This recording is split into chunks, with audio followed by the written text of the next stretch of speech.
Yeah, we find her, the beautiful girl we've been missing. We wanna have her kissing. We find her, now we in love. So go so the remix. DMB, Tux Bites, remix.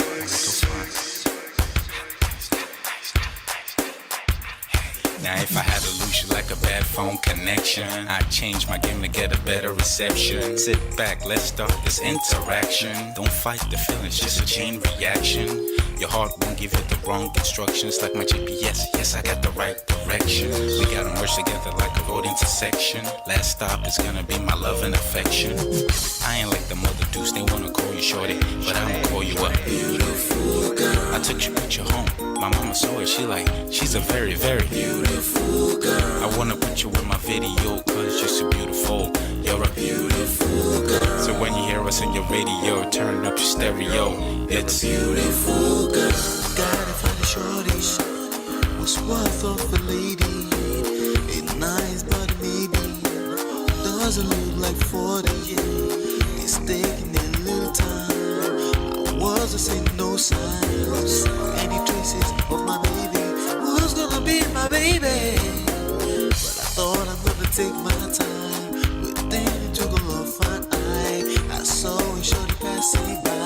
She's got this very pretty smile. He was right at the bus station. I tried to make a conversation, holding her arms, feeling so tough. I felt the sensation.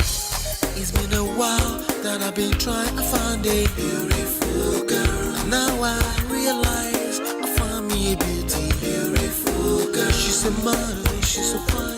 I just wanna take it by. Beautiful girl, sparkling eyes, a killing eye. I found me a beautiful girl.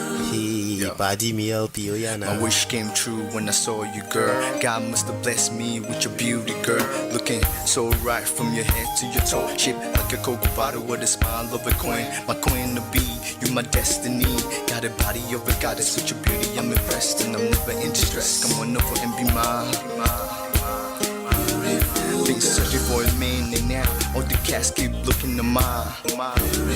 With a sexy walk and a sexy talk, she must be from a planet called the sexy world. I know I ain't tripping, better yet I'm thinking put a ring on the finger, we look good together. Take your place in my heart with your beauty. I'ma say that I'll never turn away. Who would think I'm in love? Such the way she smiles at me just really makes me weak. The way she speaks to me just really make me go so weak. Keep staring in her eyebrows. All I kept on saying is wow. Your beauty shines and breeze at night. All I really want in my life. Oh yeah. It's been a while that I've been trying to find a beautiful girl. Fine brown eyes. I found me a beautiful girl. She's my model, she's so fine. I just wanna take it. Beautiful girl, sparkling eyes, killing thigh. I found me a beautiful girl. Yeah, beautiful girl. What beautiful girl, yeah.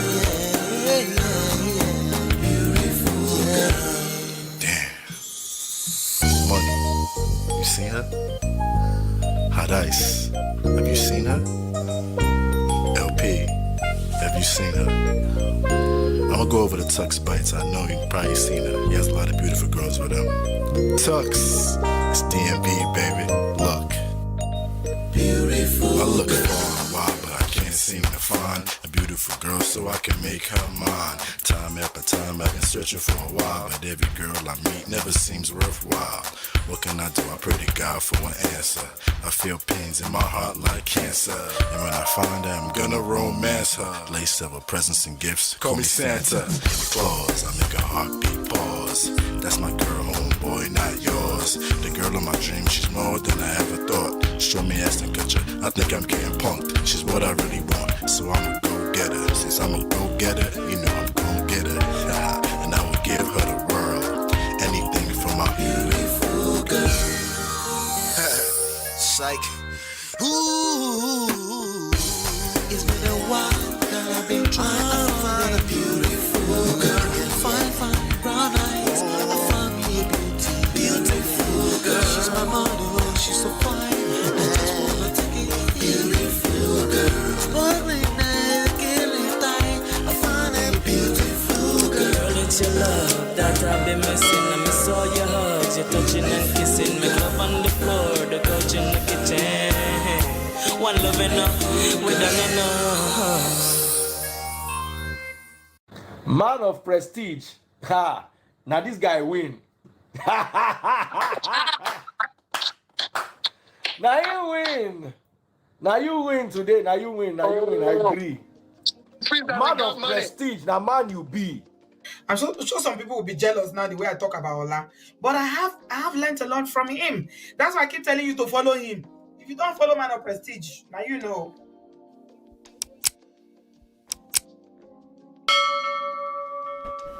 Ladies and gentlemen, welcome back on a day. How's everybody doing? Welcome. I hope you guys are doing well. Chidima, see you. Welcome. How are you? And if you are the other person behind the scenes, welcome. I appreciate you for being here. We have a very important masterclass.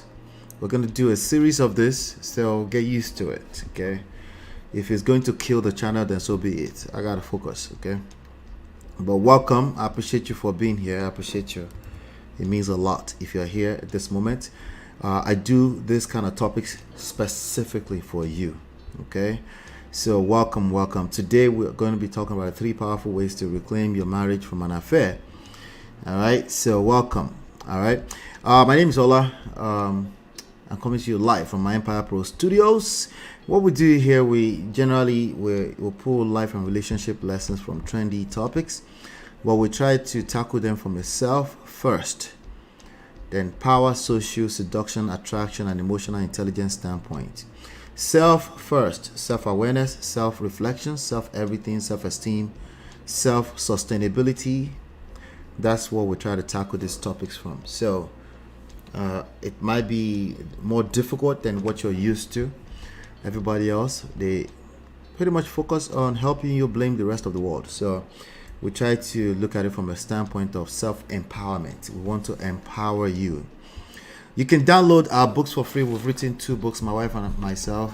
So I'm in partnership with my wife. We've been doing this for about 6 years. This coming Sunday, we're going to be 17 years in marriage. So you can download these books for free. Okay, so our stories are in there. You can download them from manofprestige.com. And I want a quick shout out to my sponsors.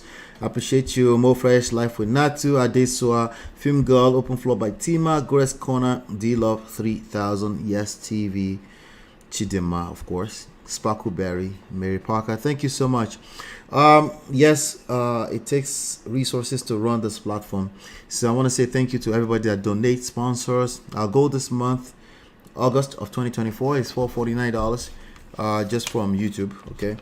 But we've done $167.73 so far, okay? And we've had a slow month, perfectly fine for me, okay? As long as you are here and you're getting some values from this, it works for me. So I want to say thank you for every dollar in that. Thank you so much for every like button. Every time you hit the like button, it goes a long way. But you can sponsor this particular show for as low as 99 cents. And you can also use Super Chat.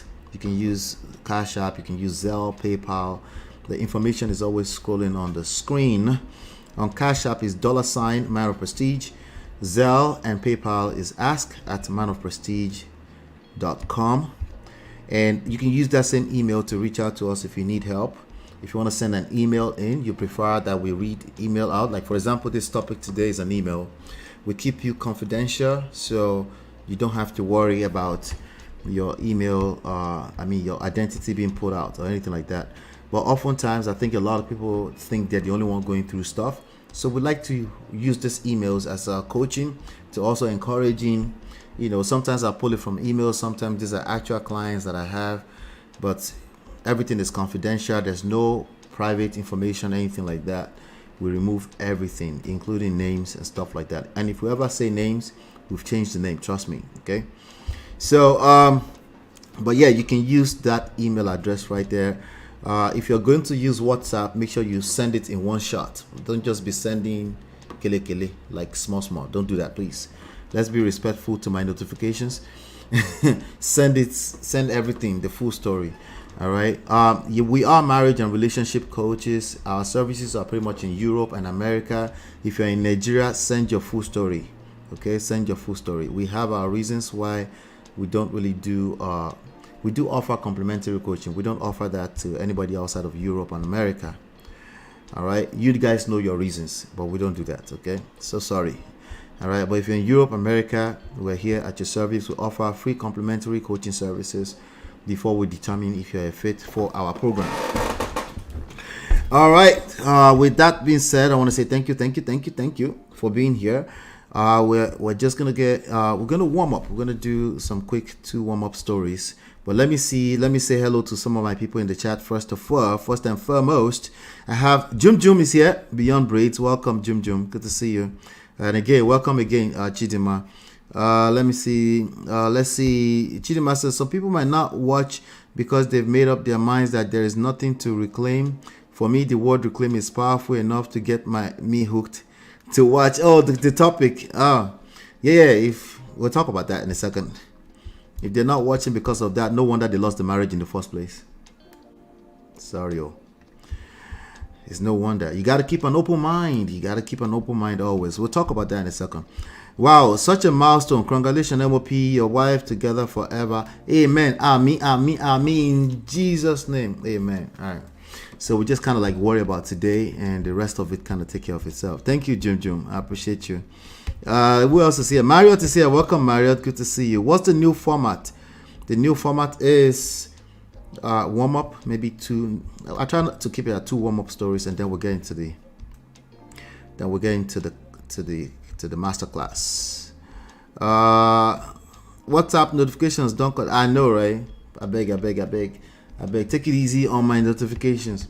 Anyway, with that being said, do me a favor. If you're here, do me a favor. Hit the like button, share, subscribe, turn up your notifications so you're notified when we go live. I will be right back. Hey Prestige fam, show some love to the video. Hit like, subscribe, and share. Are you in Europe, America, and struggling in your relationship? From argument to abuse and trust issues, we're here to help. Lola and I founded Prestige Marriage Academy to transform your story. With 20 years of friendship, 17 years of marriage, experience with navigating the ups and downs of marriage, and personalized coaching, includes 24/7 support. Ignorance is expensive. WhatsApp us at +1 732 305 8577 to book a free discovery session today and take charge now. Don't wing it. Join us in creating the love life you deserve.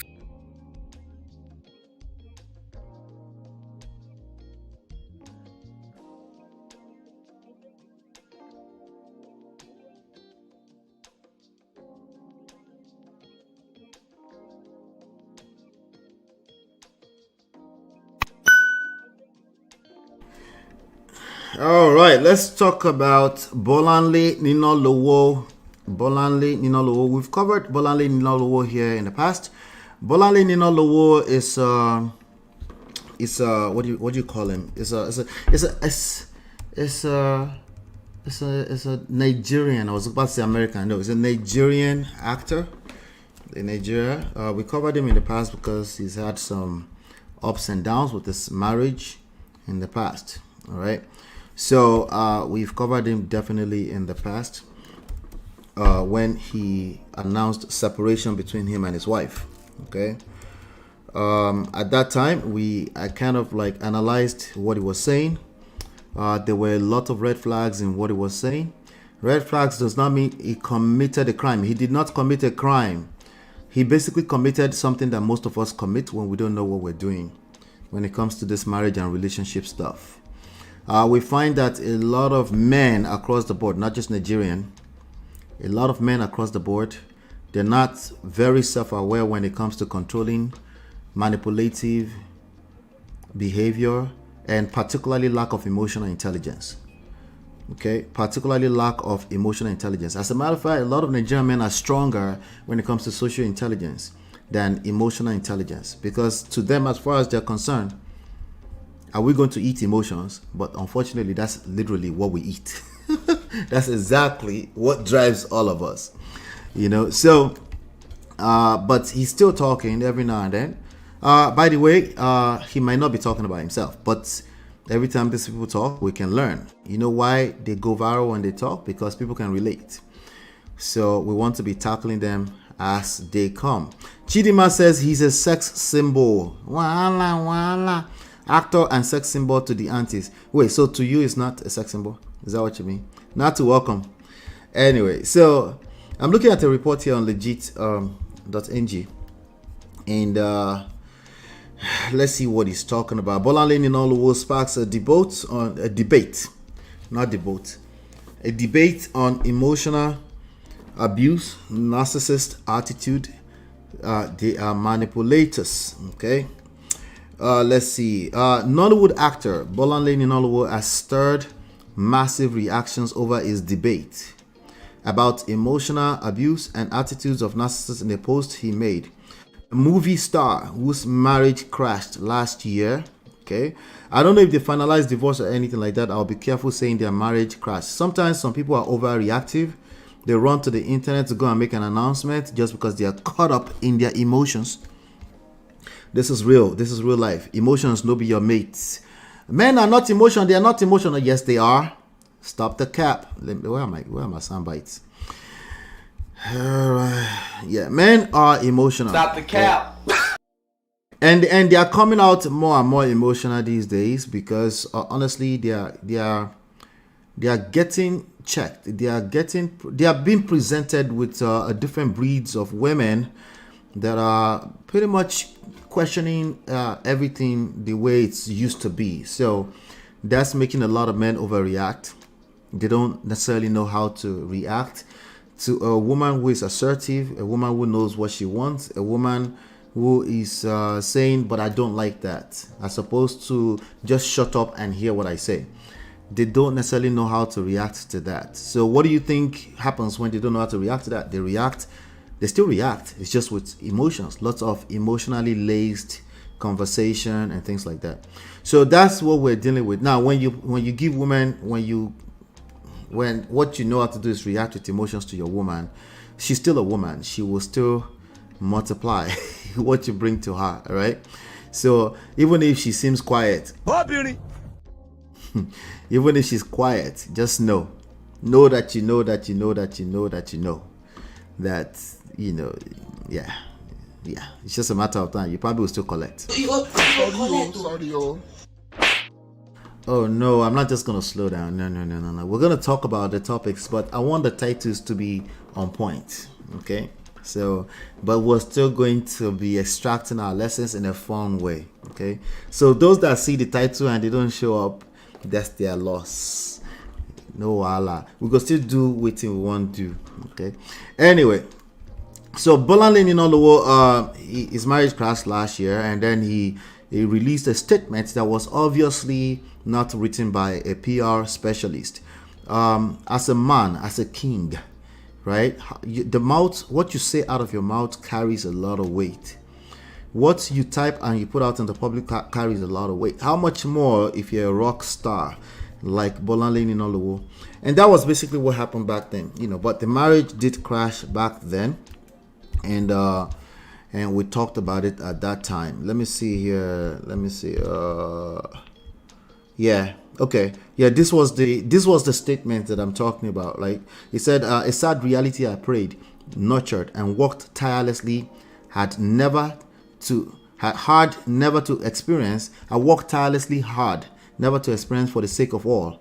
A sad reality I now have to accept as I realize that my kids are much grown with better sense of understanding and knowledge of my pain and struggles regarding them. A sad reality that screams that I won't live or be around forever and must take care of my health and mental state for the goodness of all. May God help me and reward me with all I truly deserve and punish me for all I have done wrong, if that be the case. In the end, we will all live with the consequences of our actions. You see, that last part of the statement is given. It's pregnant, right? There's no need to be asking God to punish your enemy or devil because you feel like your husband or your wife is lying. It shows a lack of emotional intelligence, if anything, okay? But anyway, that's what it was saying at the time. But now in this post today, They said in the post, the actor whose daughter graduated recently said that narcissists manipulate people gradually till they strip the victims of his or our identity. Now, he's not wrong. It's just that he's repeating women's talking point. Women have been saying this for years. Oh, we're having more and more men coming on the scenes to talk about this. Oh, yes. We're having more and more and more and more of them. All right. So what does that do? 2 to get 2.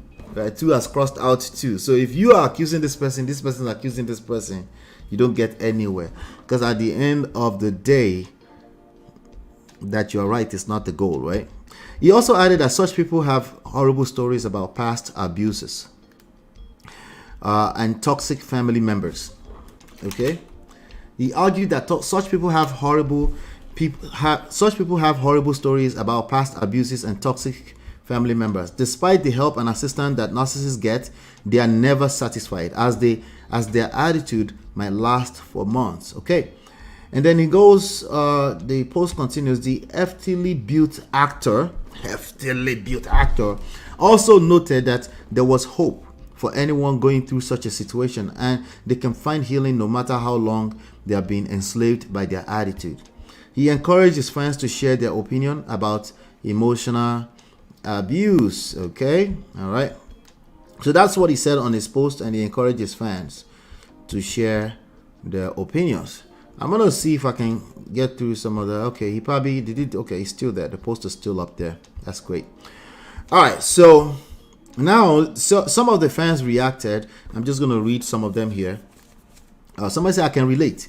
They are the cause of your response, yet they make people feel you are an alasheju. That sounds like every romantic relationship, doesn't it?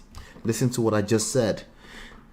They are the cause of your response, yet they make people feel you are an alasheju, like you are doing too much. They are the cause of it, but they make you feel like you are the one doing too much. Does that not sound like every relationship you know at some point? We're looking for solutions. We don't just want to talk like everybody else on the internet. Okay? That's not, we don't come to Man of Prestige just to talk or make ourselves feel good. Let's drill it down below. Okay? The women have been saying this for so long, right? Now, a woman is now saying, I can relate. They're saying in the comments. Because again, why? Because that's what everybody yields to. Whatever is easy. What is the easiest thing for all of us to do? Just blame everybody else. Blame everybody else. That is so easy. All right? And no, you're not necessarily lying. It's just that you can look around you long enough, you find enough things you can blame. Sometimes it just so happens to be your husband or your wife. All right? Before I continue, all right, pardon my manners. Let me come to the chat. You guys are going in. Let me see. Maybe you guys are just greeting each other. As a king. Okay. I thought that he's working on his marriage behind the scenes, Abby. We're hoping. Chinye, welcome. Welcome, Chinye. A wise woman once said, in a forest, if you end up at some tree twice, you are lost. Oh, that's a good point. That's a good point. Could he be describing himself? Maybe. No. I think he's describing somebody else. I guarantee you, right? I don't know if he's describing himself in reality, but in terms of his intentions, you know how intentions are, right? Yeah. What, right?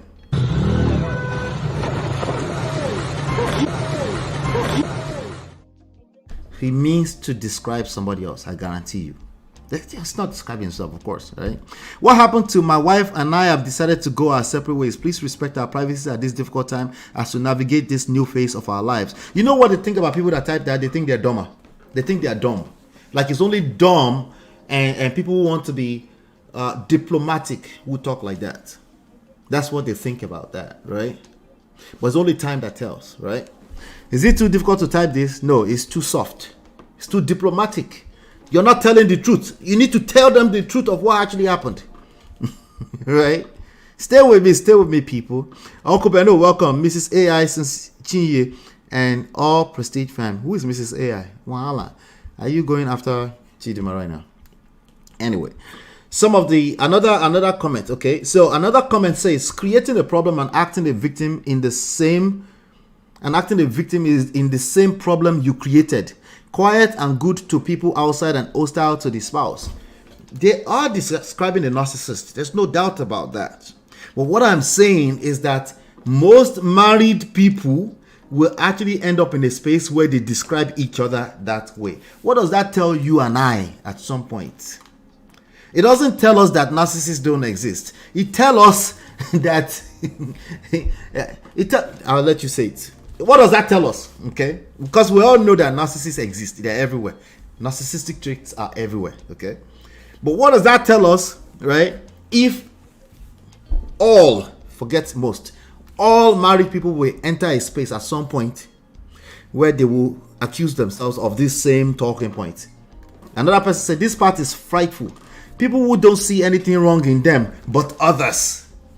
Yeah, they lack accountability, right? Always right, and they can make people pity them and stone you to death. That sounds like all married people at some point in their journey. What does that tell us?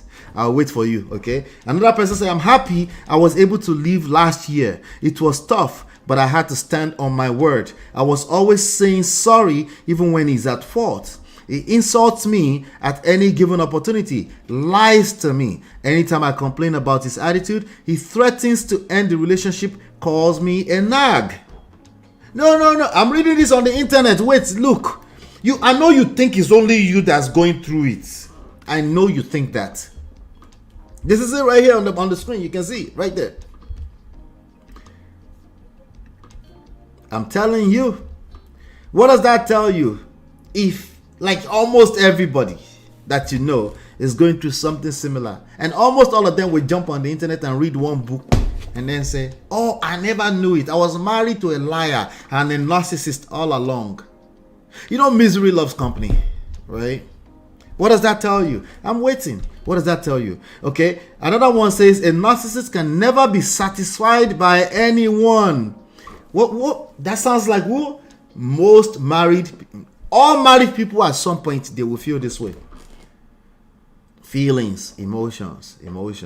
Okay. Another person said, being with a narcissist is more like a rat biting you and still fanning you.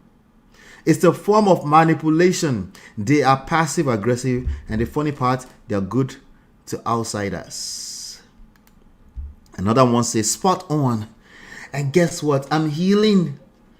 I need like violin sound. I'm healing. I'm getting myself back fully and forgiving myself for not knowing and seeing what life experiences should have protected me from. Love is nonsense when it ain't mutual. Finding out is key. Love is nonsense when it's not mutual. Right? Is it true? Yes. Right? But what else does that tell us when they make those statements on the internet? A bunch of lost people. Okay? A bunch of just misery loves company. Right? They just they just speaking so they can feel better. But guess what? They wake up tomorrow morning feeling the same. They never do the work because it's everybody else's fault. Right? They wallow in the misery. They don't ask for help because after all, I don't want to look somehow on the outside. I will look funny. Right? So they're stuck in between hell and hell at the same time. Another person said, I understand some of them are not aware of their situation, while some are deliberately doing it, since they know it's always a win for them. It's always, if you're in a marriage with a person that's been a narcissist, is that a win for them? No, I beg to differ. Now, you might feel that way because, again, you have the right to feel that way. You're observing from your own standpoint, right? No, but let's just tell them the truth. You've been telling them the truth. It's not working. Will it work? All right. Anyway, let me come to the chat. Let me see what you guys are saying. Let's see if there's anything interesting outside of all the fantastic greetings in the chat. Mario says most people have bad breakup stories.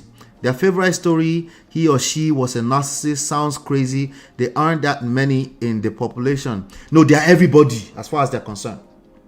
Right? Particularly NPD, narcissistic personality disorder. Like they diagnose each other. Everybody's doing it. Everybody. It used to be a bunch of women somewhere, but now men are doing it. Just go to their platform. You see them. Okay, Amusu, which rat? They bite and they blow you breeze. That's narcissistic, right? So yeah, I just wanted you to pay attention to this, okay? People that are coming out of a terrible situation, aka someone like Bolanle, Ninalowo, it's not about him being wrong. If that's all you're getting out of this, you missed it completely. It's not wrong. These are his feelings. These are the kind of emotions he's engaged with. He's reassessing. He's probably self-reflecting too, but then he's probably like confused and say, but no, it wasn't my fault. But it wasn't my fault. And then sometimes it will conclude like, you know what? She was a narcissist. Why is it that I tried to make her so happy? I tried everything to make her happy, but it was never enough. I don't know if he's talking about his wife, but I'm telling you that most people coming out of a toxic situation or that are stuck in it, at some point, they feel all these emotions, right? What I'm telling you is that that angle of right or wrong is it's just going to get worse and worse for you. Well, you're right. You're still going to be right though. But you're not going to get the result you're looking for because you're obsessed with being right. And the reality is that you're already right because we're talking about emotions. Your emotions are just as valid because after all, if you don't have peace of mind, emotionally speaking, nobody's going to have peace of mind in that relationship anyway. So no, I'm not disputing that you're right or wrong, or no, I'm saying you're not really addressing the issue. You're obsessed with something that already is, right? You're obsessed. If you actually seek the help you're looking for, you will notice that narcissistic behavior is probably going to be the last word that will come up. I guarantee you'll be the first one to bring it up. Because it really doesn't tell us anything. We need to hear your story. We need to get deeper into your story and see what's going on there. But anyway, let me know what your thoughts are. That's something I just want you to continue to pay attention to. We need to know the story. After listening to the story and getting through it, you do some self-reflection first. No, not the other person. You that you're listening to me, you do self-reflection first, right? After that, we might still end up with the same answer. You're right. You might just be all the way accurately right in terms of an actual diagnosis. The person might be a narcissistic personality NPD person. You might be right. It's highly unlikely. It's very unlikely. Like it's very, very, very, very, very unlikely. In fact, there's a better chance that you are the narcissist. Oh, no, you didn't know. You never expected it. Do me a favor. Hit the like button. Share, subscribe, turn up your notifications so you're notified when we go live. Let's move on. Let me know what your thoughts are if you're watching this as a replay. I'll be right back. Hey Prestige fam, show some love to the video. Hit like, subscribe, and share. Are you in Europe, America, and struggling in your relationship? From argument to abuse and trust issues, we're here to help. Lola and I founded Prestige Marriage Academy to transform your story. With 20 years of friendship, 17 years of marriage, experience with navigating the ups and downs of marriage, and personalized coaching, includes 24/7 support. Ignorance is expensive. WhatsApp us at +1 732 305 8577 to book a free discovery session today and take charge now. Don't wing it. Join us in creating the love life you deserve.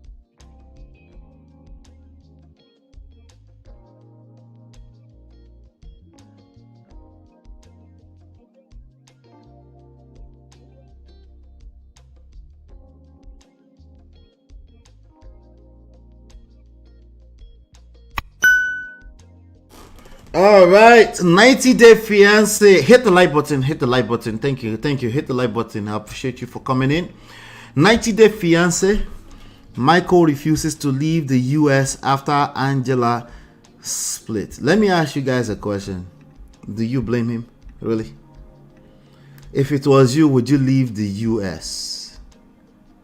I couldn't really chat earlier, but I was listening behind the scenes to Auntie B show earlier on. She covered this. can you blame Michael? You guys know Michael's story, right? Michael and Angela on TLC, the network. Michael recently came into the United States. Welcome, Gores Kona. We miss you. Welcome back. Good to see you.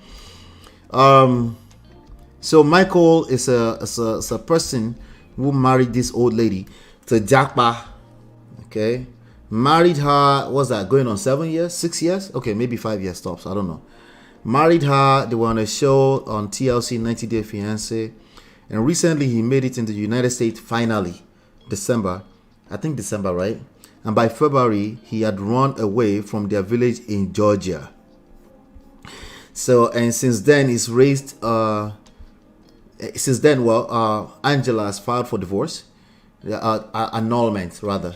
She filed for annulment, and I don't know how that's gonna work. This is a marriage that happened a long time ago, but she filed for annulment. She's allegedly trying to get him back to Niger, Jack Bada. But this report that I'm looking at on screenrant.com is saying that Michael Ilesomi will never leave the United States. And let me read a little bit of what they're saying here. They say Michael Ilesomi from 90 Day Fiancé, Happily Ever After, has no intention of moving back to Nigeria, even though his marriage to Angela Deem has ended. From the beginning, Michael had a rocky relationship with Angela, but he still chose to stay with her out of love and married her in January 2020. They've been married for almost 5 years. Now, there's a line here that I want to ask you guys. This person said he chose to stay with her out of love. Do you guys believe that Michael stayed out of love? You guys believe that? Do you guys think he stayed out of love? What y'all think? I sometimes watch but unable to comment. Or now, if you if you watch just enough clips on YouTube, you can comment. Trust me. Georgia village people pursue Michael. They pursue him fast. He ran completely far away. Left everything. Left documents, passports. Left everything. The only thing he had was a burner phone with pictures of his documents on them. All right. So anyway, let's see here. Do you guys think he stayed out of love? They're saying he loved that. Somebody said, Uncle Kidola said he did not come where. Like, I was in love. Not exactly, but something to that effect. That he was in love with the old lady, Angela Deem.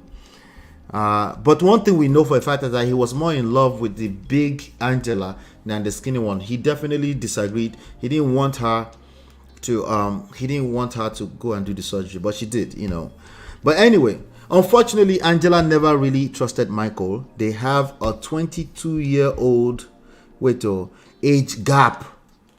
A 22-year-old age gap. Jesus. And she felt that he would go behind her back and mess around with other women. All right, so here's a quick lesson, real life lessons. If you have a 22-year-old age gap, we talk about some of the dimensions you don't want to cross. Religion, you can cross them. So anytime I get to race, I pause myself, I back up, right? You can actually cross them, but you better know what you're doing, because when you cross those dimensions, they will create additional layers of friction, which many people have successfully crossed them and walk around them and then figure it out. I'm just saying you need to be self-aware that when you cross those dimensions, they will create additional layers of friction that you have to walk on, in addition to layers just that, hey, we're opposite genders, we think differently, we come from different households, we think differently, we come from different streets, we think differently. Then when you start to get to religion, race, right, when you're talking about age gap, that's another dimension that if you're going to cross to another generation to go and marry a person, all I'm saying is that you better know what you're doing. That's all I'm trying to say. And if you don't know what you're doing, like the rest of us anyway, seek help, because there are actually ways around those things. As long as there's love and you're willing to do the work, love and work. You see that? Love and work.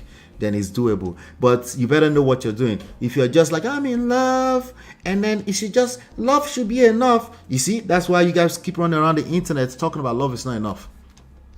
Because you have a discombobulated version of love in your head. That's why you keep saying that, right? So Some people, most people that say love is not enough, I just agree with them because automatically I know that they don't know what the hell love is. So I just agree with them, right? I just kind of like, oh, okay, they must be talking about something else, right? But anyway, 22-year age gap is one of those dimensions. If you cross them, you better know what you're doing. So with what's his name? Michael and Angela, there is age, there is race, there is nationality, yes, location, long distance, right? There is there's no way they are aligned in terms of long-term goals, right? There's like in terms of personal values, I don't see it. I could be wrong, but I don't see it. Okay, all right. So anyway, let's continue. So 22-year age gap, and she felt that he would go behind her back and mess around with other women. Of course, it will create insecurity. When you cross certain dimensions, it will create unnecessary levels of insecurity that you now have to deal with. Somebody said, no, it's not insecurity, it's just calling it out for what it's supposed to be. See, that's you thinking insecurity is a crime. Insecurity is not a crime. Okay, we all have insecurity at some point about something that we're not too sure of ourselves about. It's not a crime. Okay, but it gets worse if you can't acknowledge, well, if you can't just self-reflect and say maybe this is insecurity, right? But it will create a certain level of insecurity if you go and cross age gap. You're a woman at 70, you come and marry a 30-year-old, and now you start looking over your shoulder every second, right? Nobody should do with that. Like, what are you doing? What do you expect? Huh? Anyway, again, that's something to pay attention to. Michael tried his best to make Angela believe in him, but the latter continued to doubt him. In 2023, Michael and Angela tried therapy to fix their marital issues. Okay. They joined 90 Day, The Last Resort, Season 1, and reconciled as a result of the therapy. Okay. Later that year, Michael got his spousal visa approved after waiting for it for 4 years. By the end of 2023, he came to the United States to start a life with Angela. Unfortunately, his relationship problems only grew over time. Of course. Michael felt trapped in his marriage and left Angela 3 months later, while Michael claimed he fled Angela's house due to safety concerns. She accused him of being a scammer. That's the easiest thing to accuse Nigerian men for, right? At this point, I guess. During 90 Day Fiancé, Happily Ever After, Season 8 Tell All, Michael told Angela to send him back to Nigeria. Do you think Michael meant that? Send me back to Nigeria. What do you mean? What do you mean? Mario says the feds are watching. So Miku loved her so much for 7 years. For 7 years, right? Love called love me. No, Brokidola said she was being reset in the other room. She, not Michael, was enjoying it according to Uncle Kidola. Okay. But he was snacking like Akbaku, right? Alright, let's keep going. Let me see. Let me round this up so we can get to the master class. Alright, so Michael started dating Angela in 2017. He slowly learned about all her red flags. No, wait, let me go back. However, a few signs revealed that he will never leave the United States now that he has broken up with his wife. Okay, let's look at the signs. Michael started dating Angela in 2017. He slowly learned about all our red flags. Can you describe those things as red flags? Oh no, are those red flags? I think it's like somebody seeing hell and then running into the hellfire. That's the way I see it. But maybe he saw something else. Anyway, including her short temper and disrespectful behavior. I'm not going to describe that woman as disrespectful behavior.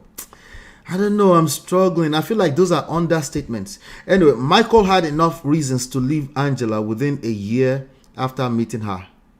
Why didn't he leave? I wonder why did he not leave. He had 4 years. I wonder why. Why did he not leave? Your guess is just as good as mine. Let's keep going. Despite that, he stayed with her and allowed her to control him. He even left his job and quit social media to please her. Michael has faced every possible abuse a man can in his marriage. 90 Day Fiancé cast member Kobe Blaze even said that Angela abused his Nigerian friend so much that he isn't even comparable to a fly. Huh. It's more like long suffering. You know, like long suffering. That's more like it. He's stronger than ever in 2022 and he would never let his wife deport him to Nigeria. Okay, wait. Let me go back. Marco survived 6 abusive years with Angela. It's more like 6 long suffering years, like in the wilderness. More like that, right? He's stronger than ever in 2024 and will never let his wife deport him to Nigeria. Michael has become resilient after facing so much abuse.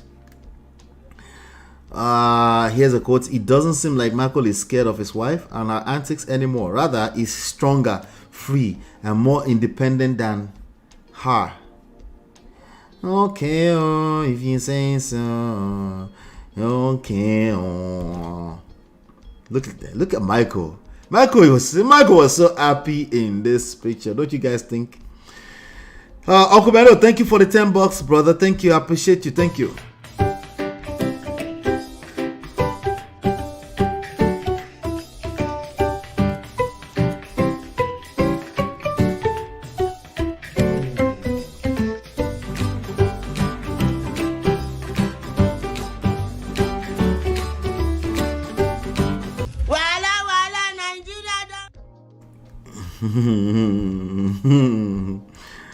Yeah. So Uncle Beno says supporting Michael with 1 bottle of wine. Voila. It's with ice in it. Uncle Beno, you forgot to put the ice in it. He saw the light at the end of the tunnel. That's why he didn't leave. Look at the smile on his face. Look at him. With American flag. He's wearing an American flag. This guy saw something. He saw green. He saw something. It was green in nature. You know. Let's not front here, okay? I know we're Nigerians. Let's not front. Send me back to Niger, my foot. Let me see here. Don't run. Okay, I think I've covered that. Let me see. I went too far back. Voila. He's wearing a US flag. No, he did not see blue and red and white. No, he saw green. He saw something green. Your guess is as good as mine. I'll let you guys finish the guess for me. But if you know what I'm talking about, just put it in the chat in the kidney later on. But I agree. I don't think he's leaving. But let me know. Do you think he's leaving? Right? He's not leaving because something of green color. I'll just leave it in the chat, in the comment later on, and then we'll take it from there. At this point, do me a favor, hit the like button, share, subscribe, turn up your notifications so you're notified when we go live. I will be right back. Hey Prestige fam, show some love to the video. Hit like, subscribe, and share. Are you in Europe, America, and struggling in your relationship? From argument to abuse and trust issues, we're here to help. Lola and I founded Prestige Marriage Academy to transform your story. With 20 years of friendship, 17 years of marriage, experience with navigating the ups and downs of marriage, and personalized coaching, includes 24/7 support. Ignorance is expensive. WhatsApp us at +1 732 305 8577 to book a free discovery session today and take charge now. Don't wing it. Join us in creating the love life you deserve.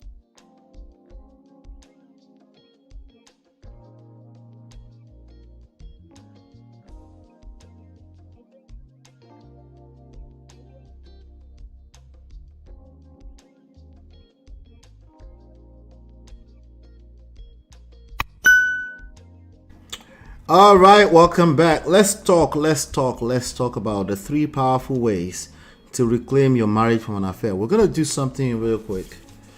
If you hear any tip or anything like that, when I'm reading this email and then reacting and analyzing it, please do me a favor, put it in the chat, okay? Put it in the chat as one of the powerful ways. It's going to be more than 3, okay? As a fact, it's going to be more than 3.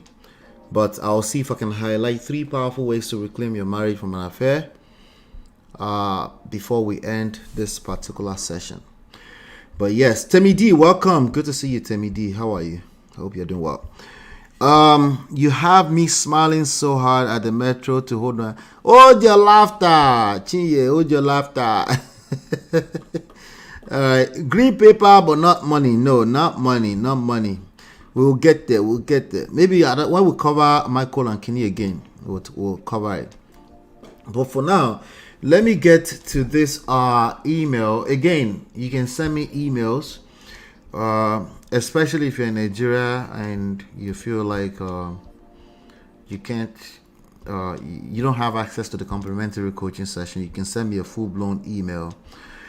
So I won't be covering some real life stories, real things that are going on behind the scenes, and then giving as much tip as possible. Now, I want you to know that there's only so much you can get on a public platform, because when we're not getting into your own unique story, you might find one little small thing about this story that you can relate with, okay? But that's just one little aspect.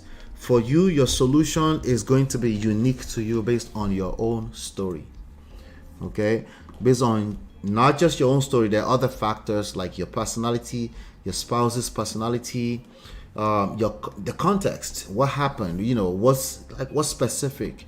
You have children, what's the reality of your own world. So just because you find one little angle where you can relate with somebody else's story does not mean the solution is going to be yours. But nonetheless, you're going to get some value out of this session. So I'll be doing more and more of these sessions to at least to finish our shows. All right. Yeah. So 3 powerful ways. So here's the story. I'm going to read the email. It's an email, actually. All right. So greetings to you. I am Shola from the Westminster area in the UK. I came to know about you from Auntie B's show, Obodoyibo, so far. Like many of you, of course. So far, I appreciate you and the way you approach things logically most times. I am currently in a difficult situation that is weighing heavily on me, with friends giving me different advice on what to do with my marriage and my home. I have been married for 13 years, though we've been together for almost 22 years. I live in the UK with my children, 1 boy, 2 girls. The youngest being 14 months, and my husband. My story is quite similar to that of May Yule Edochie. How so?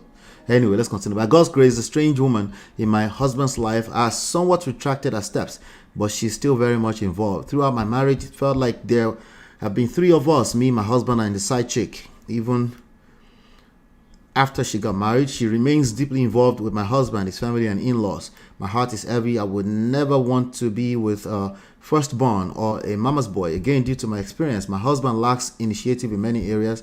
Whenever I try to advise him, he interprets it negatively. I haven't learned anything from him, yet I've given him so much knowledge.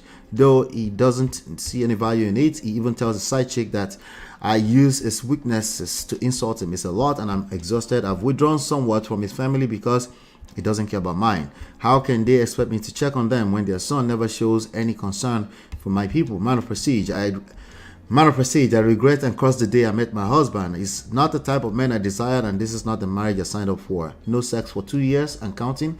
No kissing, no hugging, no date nights, no nothing. We're only together for the sake of the kids. We sleep in separate rooms, and he stays away for 3 to 4 days at a time, claiming to be working at the site. He doesn't even dress well, let alone spend money on me to help me look good as his wife. Throughout our marriage, we've been apart for about 7 to 10 years due to traveling from Enugu, Nigeria to Dublin, and then from the Dublin to the UK. I was blinded by love and ignored all the red flags. His father had 3 wives, which I never knew. I came from a monogamous family, while he comes from a polygamous one. And the same spirit seems to be driving him to womanize. Every time I try to make him see things differently, he ignores me, continued on the same path. His mother is aware of this and even supports his lifestyle. I haven't written my will and told my close circle that if anything happens to me, it should have little or nothing to do with my funeral arrangements. Please, man of prestige, I just want to stay alive for my children. All right, that's the email. What stands out for you guys? That's the end of the email. Before I start to analyze, what stands out for you guys? Toby and Tribe, welcome. Michael is just chasing his American dream. Temi D says, thank you. Life has been but happy Stressful but happy to be here. Awesome. Good. What stands out for you guys? I read that very fast intentionally because I wanted to know what stands out for you before I start to analyze. And then, you know, when I used to do this back in days, people would say, why are you judging before you see the end of it? I was like, judge BT Bawo. No. This is called analysis. Okay, if you feel judged, I understand. That's probably lack of accountability on your part. If you can relate at the same time, you feel judged. We don't plan to judge. We just want to empower us here. All right. So Chidima married 13 years together, 22 years, 3 kids, mama's boy, feels like a third wheel, no kerewa, physical intimacy. That's like 50 things that stand out for you, Chidima. Those are like 50 different things already. That's a lot that stand out for you already. Anybody else? What else stands out for you guys? Let me know what else stands out for you guys. So I'm gonna get into it right now. Let's get into it. Let's just go for it. All right. Now, if you follow my lead here, he will dump the side chick. Now, for those of you that are triggered by the idea like, well, I don't want him anymore, then honestly, you really shouldn't be here. This topic is probably not for you. The lessons you're going to get in this is bigger than just the side chick or the affairs or any particular one thing. You see, the same skill set that I'm sharing here is the same skill set you will need in every type of relationships. Either romantic, even relationship with your children, relationship with your in-laws, relationship with anybody, friends at work, stuff like that. The only difference is that obviously in romantic relationships a little bit more complicated because you are having sex with this person, or at least in your dream, or at least you used to have sex with them. In this case, it's been 2 years. So it's kind of sad that anybody will be going through this because you can only imagine how painful it is to live in such marriage, right? Temidi says, wow, people are going through it. It's an endurance marriage. Yes. Up to 75% of marriages are endurance marriage, right? Even when they are having sex, it's a punishment. It's like a chore. It's like you just want to get over it. Just conjugal duties, you know, as opposed to enjoying it. Uncle Beno say, why is she still in the marriage? I knew it. I knew you were going to say that. But it's a good question. It's a good question nonetheless. Why is she still in the marriage? That's a good question. I think it's a question we should answer. Don't you think? It's a question we should answer. You know?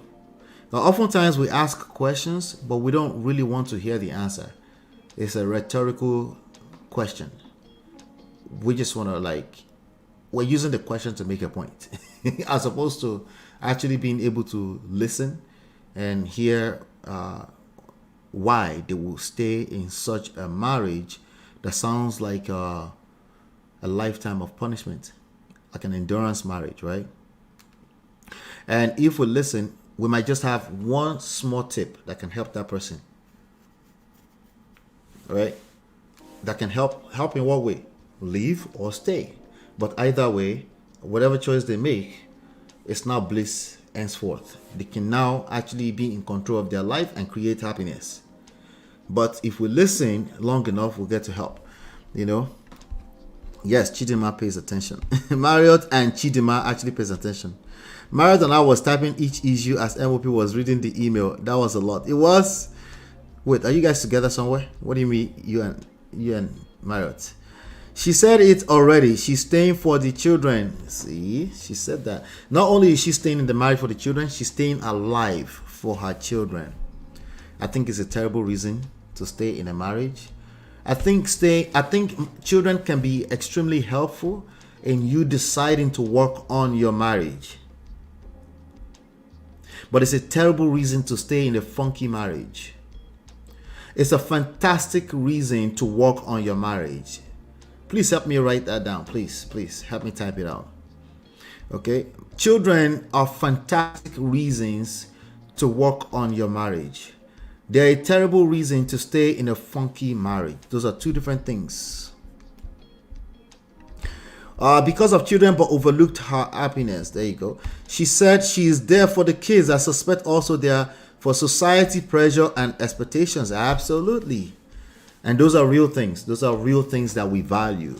So it's not, sometimes when we say society pressure and expectations, it sounds like the enemy is throwing something at us. No, actually we value what we look like in society. It's part of social intelligence, right? We value, we care. You know, when we say, what will people will say? You see, that's not the enemy. That's you thinking that. It's a function of belief systems, the way you're socialized, right? And it's not necessarily anything wrong. It's more like a double-edged sword. You better know what to do with that because it can cut both ways, right?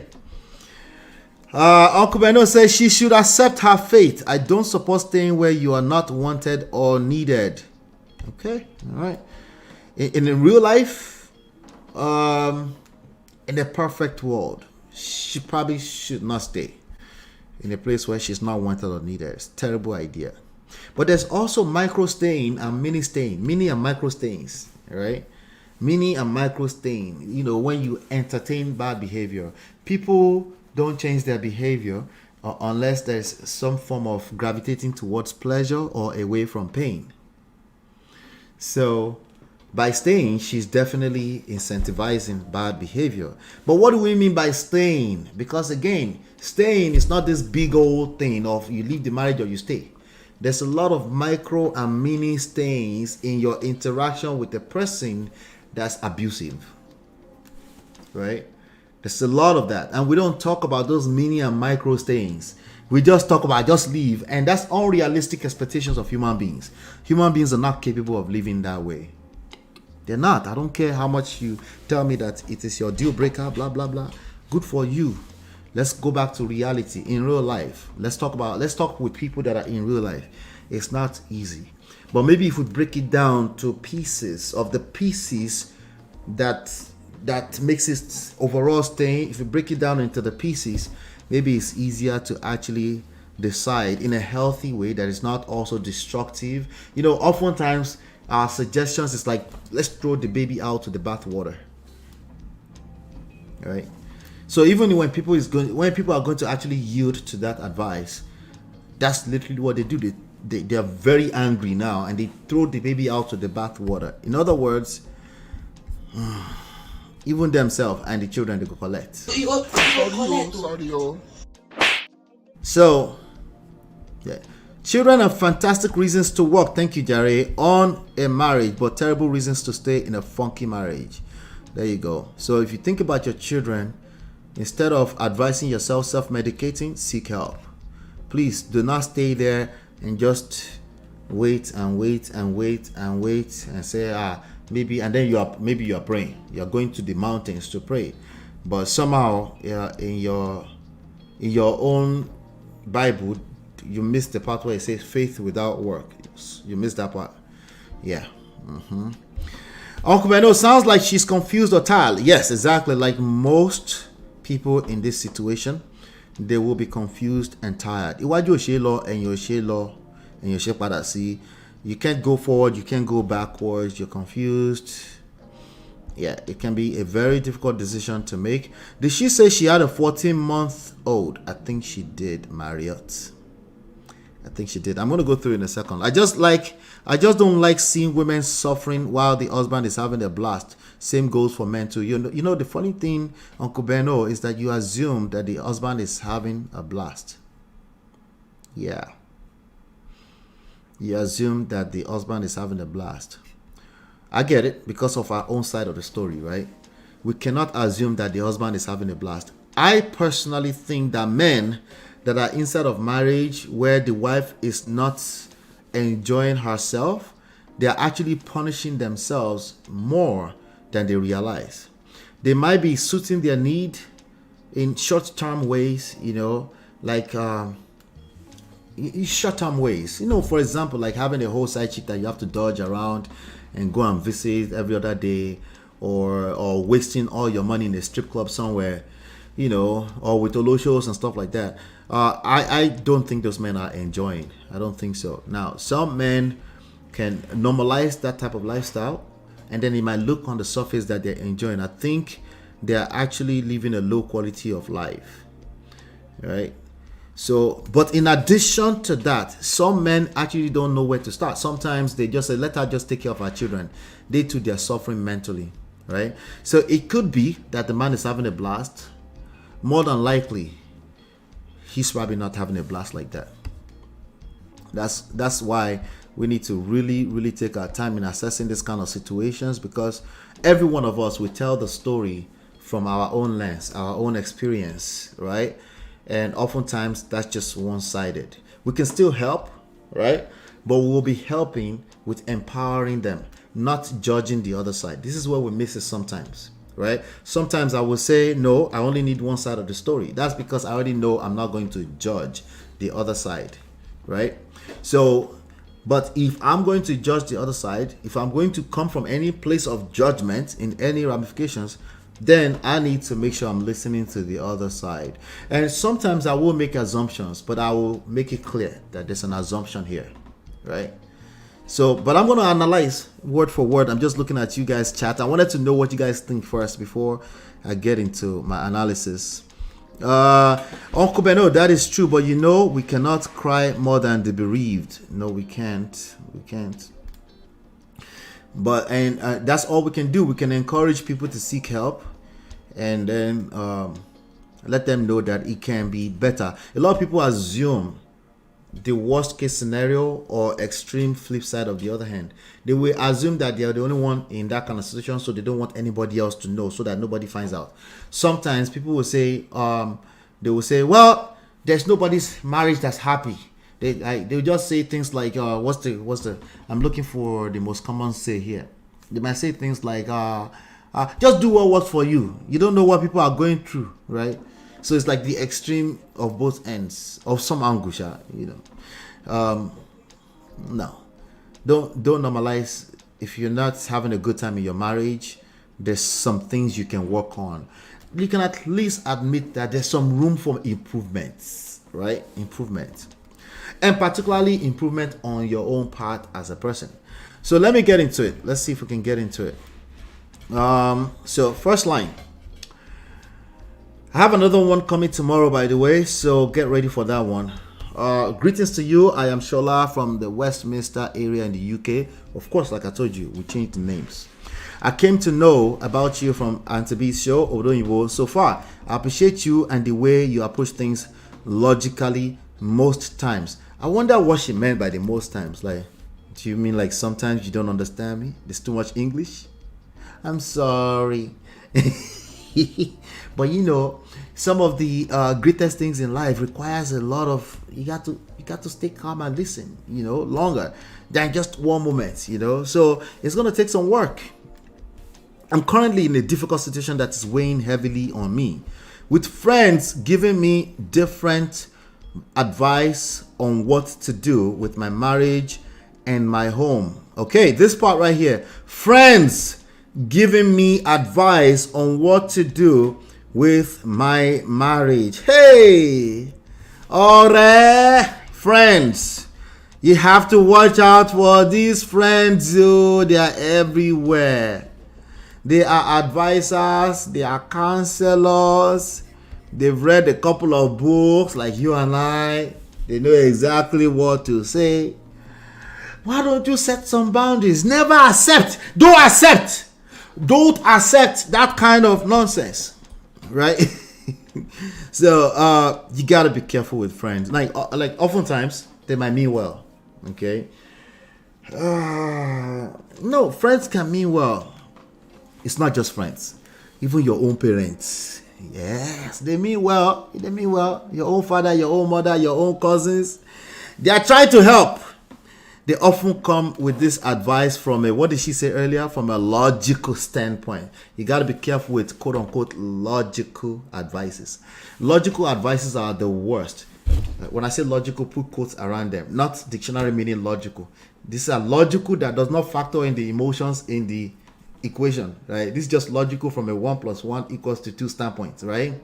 Like logical, like for example, like I'm trying to look for I'll find examples, but you know, logical friends are saying, if everything you told me must be the truth. That's logical to them. They don't consider that that's your experience and it's okay to have your own experience, right? They don't consider that you might not be accurate in your own story, right? So we shouldn't be so quick to advise that you should throw the baby out with the bathwater, unless, of course, we're talking about domestic violence, right? In which case, we don't need to hear full story. We just need to leave for now, and then we do the talkings later, right?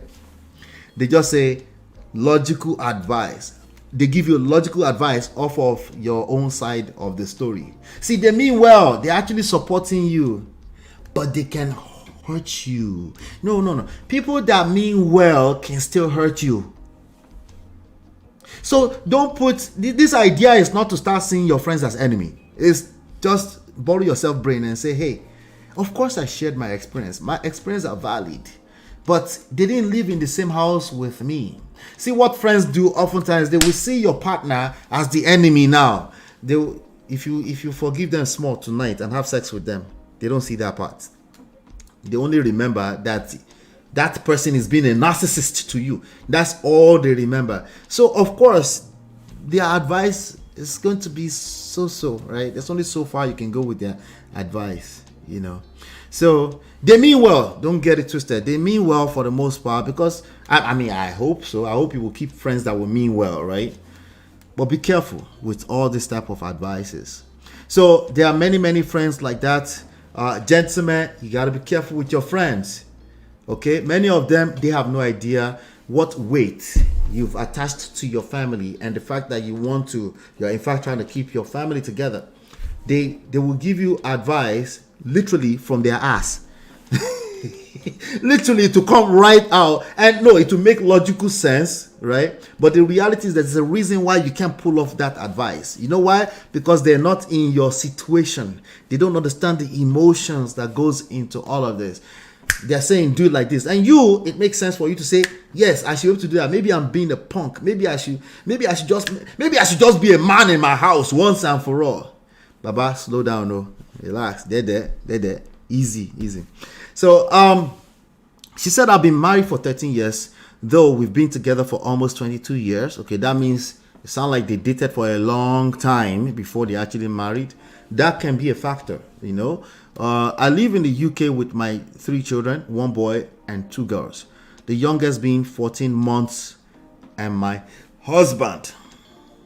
14 months, the youngest is 14 months old. Anyway, let me come to the chat before we continue. Wala.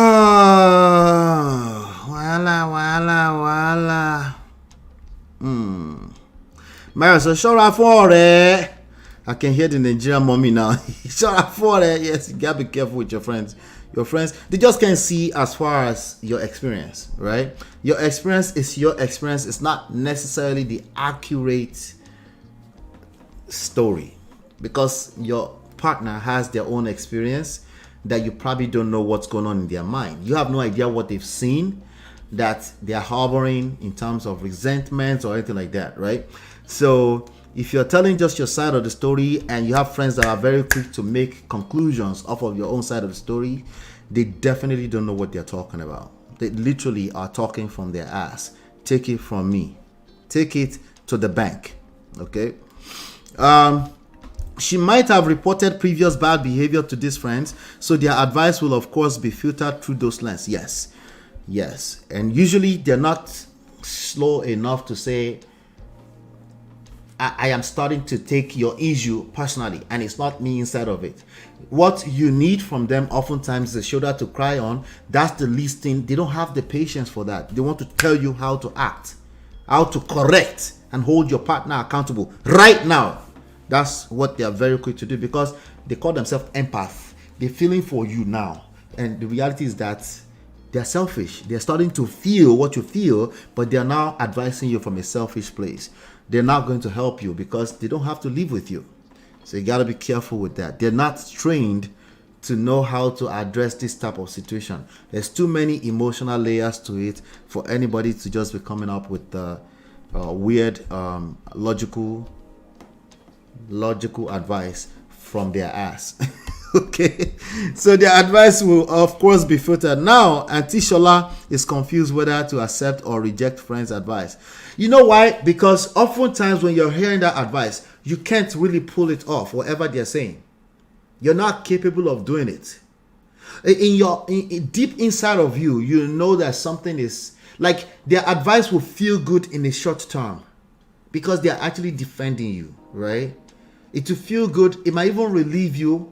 But when you come back into your own little corner, literally 2 hours later, you're like, the advice, it's like, you can't pull it off because they don't have your reality.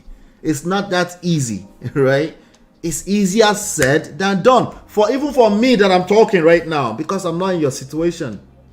Just that me, I'm a little bit trained and I continue to do, this is what I do, right?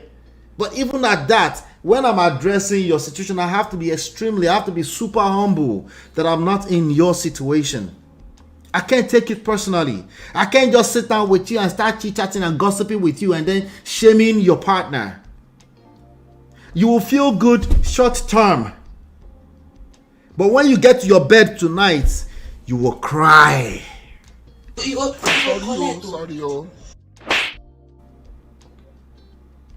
will cry. Because the reality is still there. Even though I was able to make you feel better short term as a friend. So that's why Auntie Shola is a little bit confused, right? It feels good, but they can't really pull off the advices, right? Because Auntie Shola, our friends are not the ones who have 3 children with a 14-month-old, with a husband who is their G that they've known for 22 years, but the marriage is funky. Then they don't understand the emotional thing that goes into that, right? They can't comprehend it. Anyway, Maya says, I learned that at 20, never advise anyone to leave their relationship. We've been talking about that for a while. You probably will end up being their enemy eventually anyway, if they make up. Yes, we can listen and empathize, but never suggest. Don't suggest. I don't suggest. I don't. They have to decide. I just show them some of the blind spots. All right, there are many blind spots when you are in a romantic relationship with a person that's also abusive to you. It's a very confusing place to be. Sometimes we try to call it like they're your enemy. They just want to hurt you. This person is so evil. And then when you get in your bed at night, you're like, but wait, am I confused or something? Well, it says MOP and this Yoruba wood dramatics making me laugh. I'm confused too myself, but let's continue. So, all right. My story is quite similar to that of May Yuledoche. All right. By God's grace, the strange woman in my husband's life has somewhat retracted her steps. Let's see if we get what she means by that. But she's still very much involved. Wait. She retracted her steps, but still very much involved. Okay. Now she says, throughout my marriage, it has felt like there have been 3 of us, me, my husband, and the side chick. This is the part that almost make me want to agree with Uncle Beno, right? If somebody is keeping a constant side chick for all those years, the only reason I can give for you staying in that is, the nicest reason is low self-esteem. The other reasons are not good. They're just terrible. They're bad. And for 22 years, 13 years of marriage, she said, throughout our marriage, I have a feeling that person was probably there too before the marriage, but she's counting marriage because after all, it's not an offense before marriage. So that person, that side chick, has been in the picture for 13 years.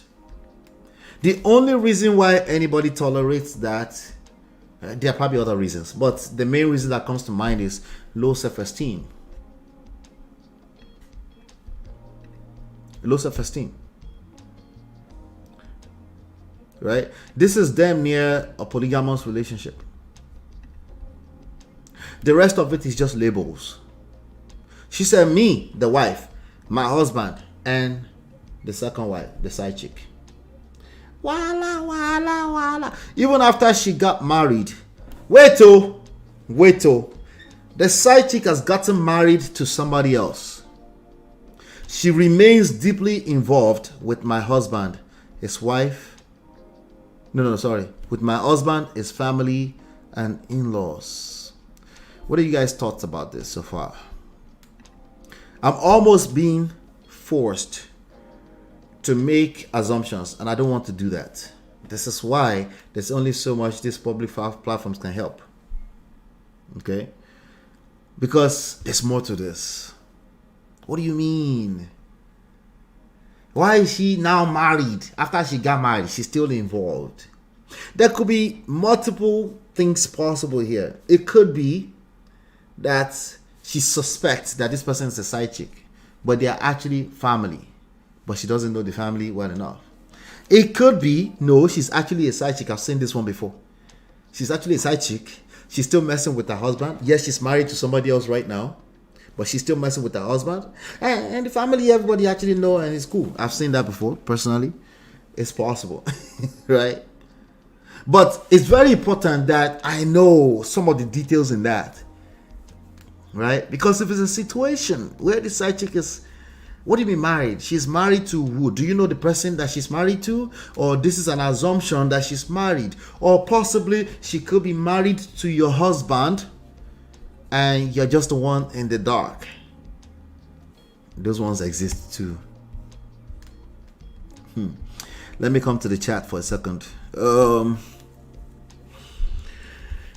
This email is incomplete. Did she know about the side chick before? Why didn't hubby marry the side chick? Is side chick's hubby aware?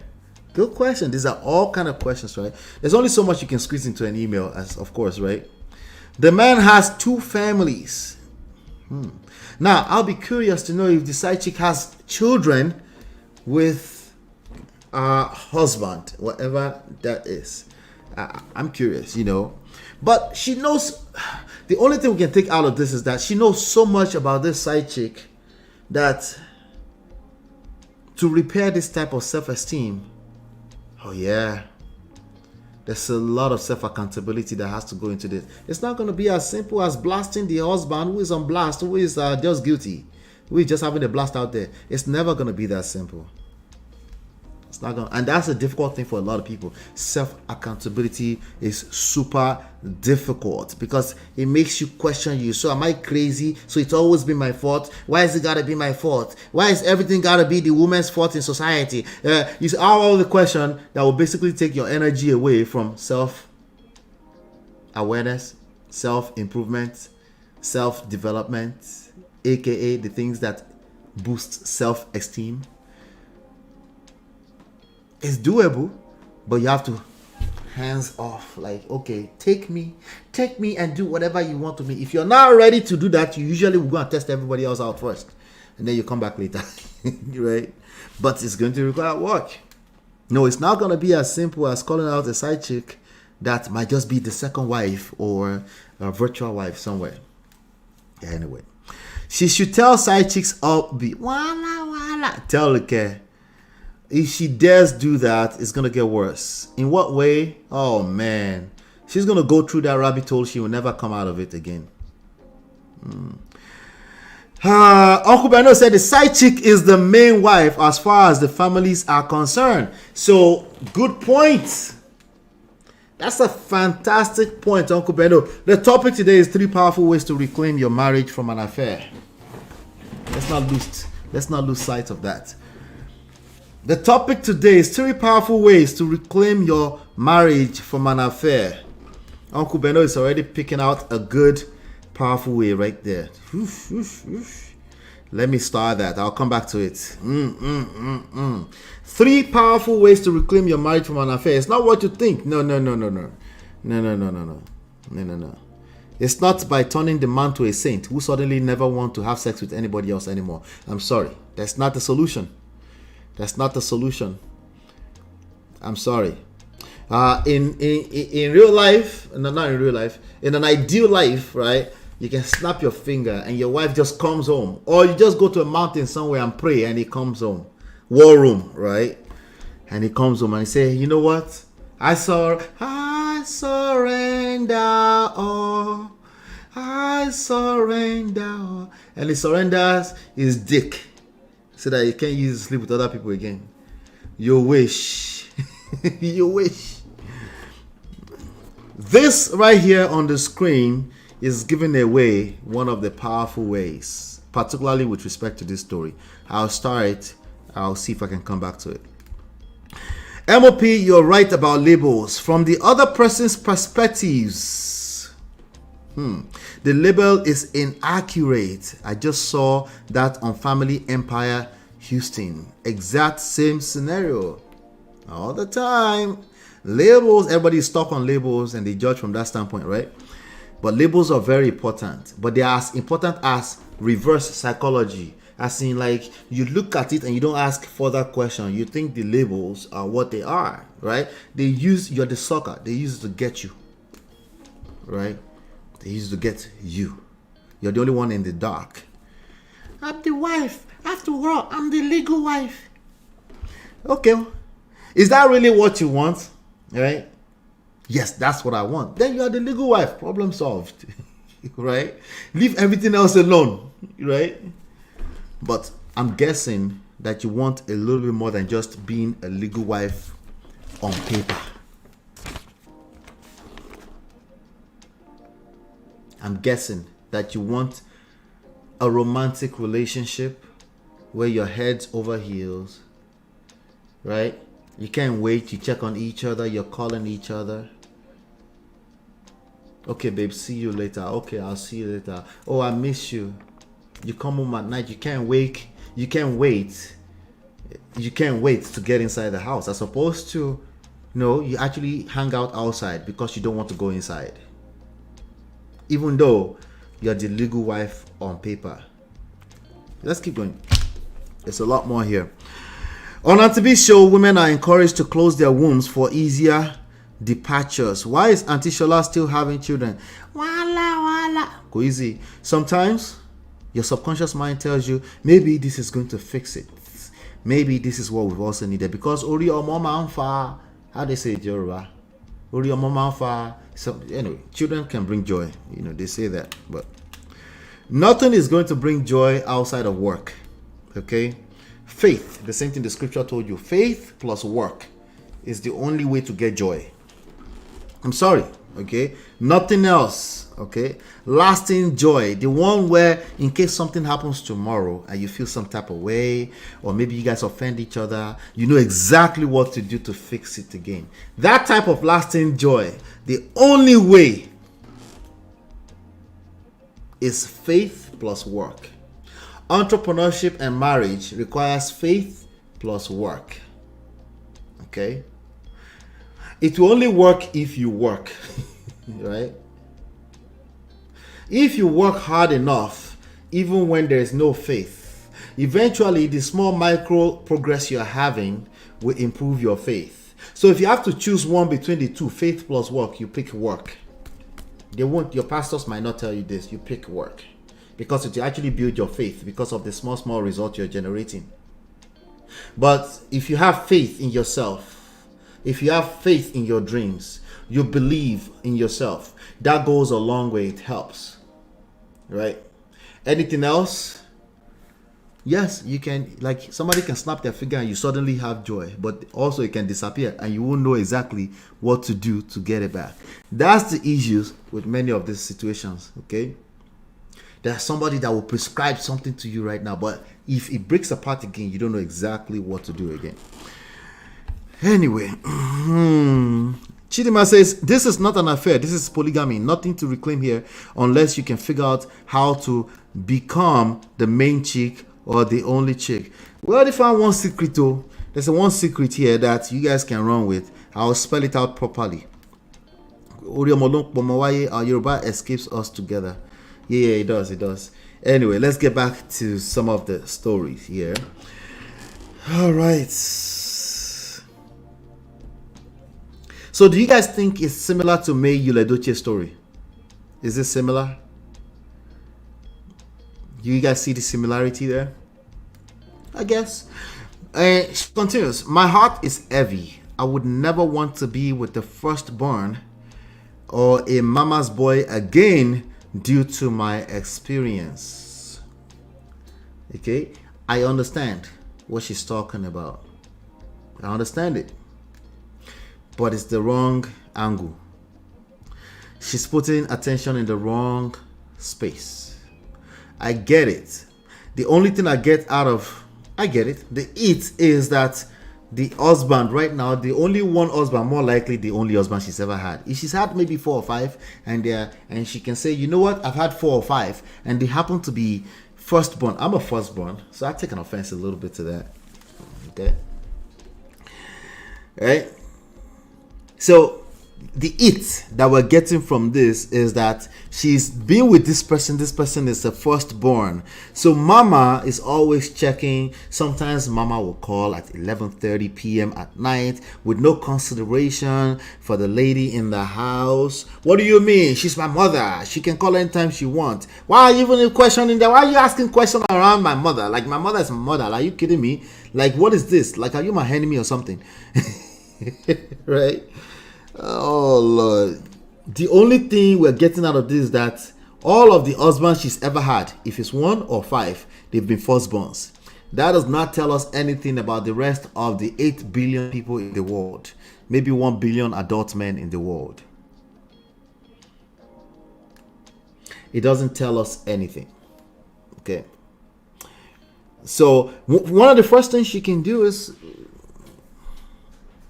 let me highlight this real quick. Let me highlight this and then help me write down the third thing she can do.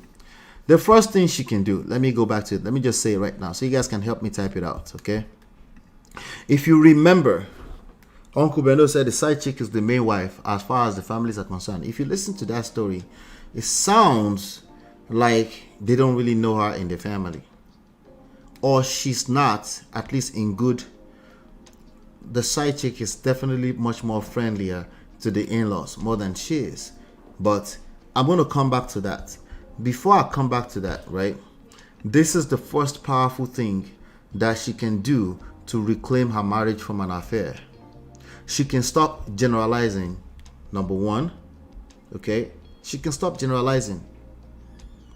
Okay, this has nothing to do with firstborn. Generalization, see, it's not just about the firstborn. Generalization will come in your outlook in life. It's how you assess situations.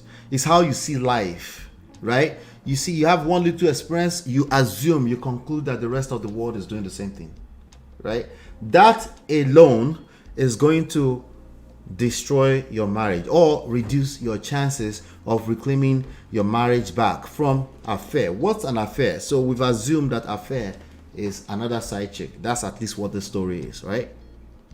But your husband could be having an affair with non-humans, right? Basically, you're asking for quality time. You're asking for time. You're asking for a romantic lover, a homie lover, and a friend, right? Something is always taking the attention of a man that you're seeking, that you want this badly from. Something is taking the attention away, right? How do you reclaim your marriage from something that's taking the attention away from this marriage, right? We're assuming that this is of value to you. This is valuable to you, right? And you want it back badly, right? How do you do that? Well, there you have it. Stop generalizing. This is what generalization does to you, okay? It makes you conclude on an answer before you actually listen. It shoots active listening in the legs, okay? We talk about active listening as key. So active listening is key, right? In these relationships around what? When you generalize, right? You come up with an answer that quick. Because, listen, especially if you're 18 and above, you've seen enough that you just assume. You know what is up, right? It could be, I live in this town, I know what's going on in this town. It is what it is, that's just what it is. Don't tell me nothing. Oh, my wife is upset. It must be because of this reason, right? You just conclude. You don't have patience. You don't have the space in you to say, oh, well, I'm not going to make an assumption. Let me ask what's going on. And by the way, you have more than enough experience to generalize. We all generalize, right? What I'm asking you to do is to check it. Check it. If you can be super aware of this, it fixes about 200,000 other issues. Because guess what? Because when you see something and your brain tells you like, I know what that is, you're still like, I'm going to chill. I'm going to find out. I'm going to take my time to see what is up. So by the fact that she's saying, I would never want to be with the firstborn or mama's boy again, right? She's generalizing. Is she alone? No. The rest of the world are doing that. Well, as you can see, the results out there are not good. You know why? Because they are all generalizing. They're all generalizing. So that's the first one I want to pick out. The second one is going to be the Uncle Bendo's one, but I want to get to it. She goes, my husband lacks initiative in many areas. I lack initiative in many areas.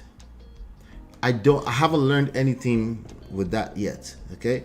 My husband lacks initiative in many areas. I would like to know what areas so that we can get more specific and help her along that line. Let's continue. My husband lacks initiative in many areas, and whenever I try to advise him, it's still general in nature. Whenever I try to advise him, he interprets it negatively. Okay, so it could be worst case scenario is that he shuts her down whenever she's having an opinion about something. A lot of men do that. Okay, a lot of men do that. How are we gonna fix that? It's not ideally, right? In an ideal world, I would just be like, stop shutting your wife down, and then it will stop. Coconut head for men is not here. It's not gonna be that simple. Okay. Also, it might not last as long as the other alternative I'll give you. Okay. It might not last because you're correcting. Yeah, we can correct from a place of love. After all, correct from a place of love. You just correct it from a place of love. Why can't you just receive it? Men need to humble themselves. Like, I know. I agree with you.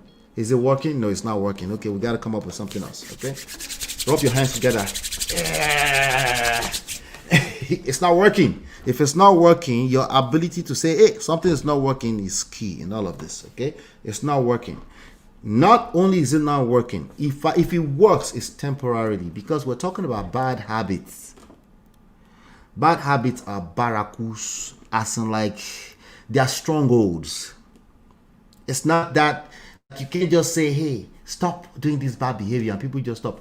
If it was just bad behavior, then, like, oh, don't poop over there. Oh, don't pick your nose. Oh, okay, even that. Even ordinary picking nose. The last person you saw that was picking nose or biting their fingers, right? I bite my fingers. Terrible bad habits. Can you get me to stop by just telling me to stop? No, they are habits. They're habits. So what's the way? What's the way around it? He interprets it negatively. Whenever I advise him, he interprets it negatively. Okay. I'm interpreting that you get shut down. You feel shut down. You feel like this person is just saying you're. I have an example. I'll cover that tomorrow. He's making me look bad, right? You need to. What it means is that you need to listen longer. You take your time to listen longer. You need to actually ease yourself of all this pain that you're going through by listening longer. Listen a lot more than you talk. What do you mean? I've been listening. No, you haven't. I promise you. Okay, because this statement starts with whenever I try to advise him. That's you talking. Drop the advice. Release your expectations away from the advice and listen. Drop the advice. Don't make the advice the end all be all and leave it alone. No, but these are real life things that we need to change. Oh, now we're talking. Let's keep going. I haven't learned anything from him yet. I've given him so much knowledge. Okay, this is taking me back to Uncle Beno's talking point or answer earlier on. If this is true, you need to do exactly what Uncle Beno said. You need to leave. But you will need to tell me a little bit more about what you mean by it. I have not learned anything from him yet. I've given him so much knowledge, though he doesn't see any value in it. Okay, great. What is it that he values? Listen, focus, naturally speaking, is what you value as an individual. Me too, all of us. My focus is what I value. It is extra work for me to consider what you value. Okay? It's extra work for me. It's not easy. It's extra work for me to consider what you value. For you to consider what I value is extra work, particularly when we're talking about romantic relationships. See how easy it is to call people narcissists, right? What do you mean? So you only think about yourself? Yeah, literally. It's not something in real life. If we were having sex, I wouldn't admit to it. I would actually think I'm thinking about you, right? It's not that easy, right? But it's easy for me to say that because I'm coaching right now. If I was having sex with you, and we've been doing it and see finish don't enter, as in like we've been taking each other for granted, I'm probably more focused on what I've been giving more than what I've been receiving. And even if I've been receiving, I probably haven't paid attention. It's called complacency. All this needs to be assessed before we can conclude that this has in fact been the reality. Do people do this in relationship? Yes. What should you do? The same thing. If giving to that person is not enough for you, or you're feeling resentful, back off. Leave the relationship and start giving to yourself. That does not have to be a permanent decision. Leave the relationship and start giving to yourself. It does not have to be a permanent decision. It might just be what they need to see to start paying attention. Because again, we're talking about, if I was to round all of this up into one thing, this person, at the minimum, they're taking you for granted. It's either they're taking you for granted or they are straight up evil. If they are straight up evil, and that's your conclusion, you should do exactly what Uncle Beno said. Leave. Don't look back. Let's keep going. All right. So, he even tells the side chick that I use his weaknesses to insult him. If you want to claim your marriage back from an affair, this is extremely difficult to do. You're going to need to take your focus away from the side chick. It's too much energy. You mentioned side chick about 3 times already. It's too much, right? You know, what you focus on expands. In weird, twisted ways, it becomes your reality, starting with inside of your head. That's what you go to bed thinking at night. That's what you wake up thinking at night. Even if that person has moved on, you're not able to move on because you don't really have the facts, and you're always looking over your shoulder, wondering if the person is still... Now, if this person happen to be... Sometimes they happen to be the daughter of a family friend or something, so you kind of see each other in the same gathering, maybe same church or anything like that. It will be very, very hard for you to get rid of this person in your dreams, right? So this focus on is side chick, it becomes reality, right? What do you mean? Does that force a person to start having an affair? No, but they will have an affair in your dreams. Yeah. If they are having an affair and you just straight up having an affair and they won't stop, you need to leave now. I know the fear. What if you leave and they steal your husband for life? They've been stealing them for 13 years. No, don't let me answer the question. What if you answer the question? What if you leave and then the side chick steals your husband for life? Answer the question. No, grab a pen and a paper and answer the question. She says it's a lot and I'm exhausted. Of course you're exhausted. You're exhausted. It makes sense to me that you're exhausted. You're thinking about the side chick in your dreams. When you go to bed, you wake up at night. No, it's not that deep. Yeah, you've mentioned it 3 times. Tell your fingers when you write these emails, okay? You're thinking about side chick. You're thinking about a side chick, then you're thinking about your husband. Let's keep going. I've withdrawn somewhat from his family. This part right here. I've withdrawn somewhat from his family because he doesn't care about mine. You see the in-law thing that we talk about all the time? You have to be a little bit more intentional about that when it comes to marriage. Okay? Natural knee-jerk reaction, intuitive behavior, they're just in-laws. You're joined together by law. LAWS. You want to be more intentional? Change the laws to love. In love. Listen, it's just something you tell yourself. It's a coping mechanism. It's how you train your brain. You need to treat your in-laws like they're your family. You need to forget treat. Because treat, sometimes you overprocess treat. That means, oh, you have to show up and do all this. No, it doesn't mean you do extra. Okay? Just see them as they're your family. Are you always there for your own family? No. So nobody's expecting you to become a superwoman or superhuman to your in-laws. No, you don't have to be that. But your perception, how you perceive your in-laws, is going to drive a lot of events in your marriage. It's going to drive how you react. It's going to drive how you act around them. It's going to drive how you behave around them. It's going to drive your interpretations of what they do. Every family has dysfunction. Every family has a middle child who thinks the firstborn is evil. Oh, you didn't know that before? Yeah, they have something of that nature. Something that they consider to be toxic. Every family has that. So all these assumptions that you subconsciously make when you get married, right? They're actually helping you recreate what you think, what you feel, how you see, your outlook on life. You're recreating it. What do you mean? Well, who's going to hold all these other people responsible? You! But how you do it is everything. It's not about the holding responsible or anything like that. It's how you do the things you do. It's not the things that you actually do.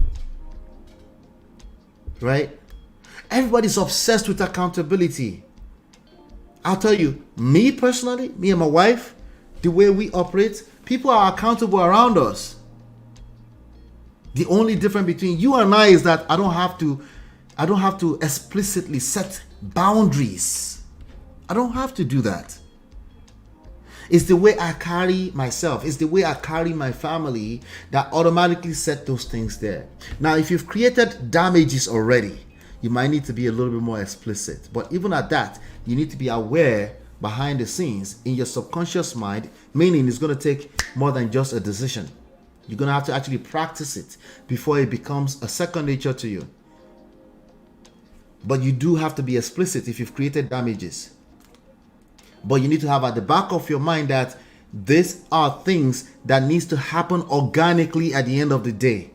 If you try to force them, you will resent yourself, you will resent everybody around you, and by the way, of course, you'll be exhausted. It's too much weight. You cannot carry that kind of weight. The only weight you can carry is yourself.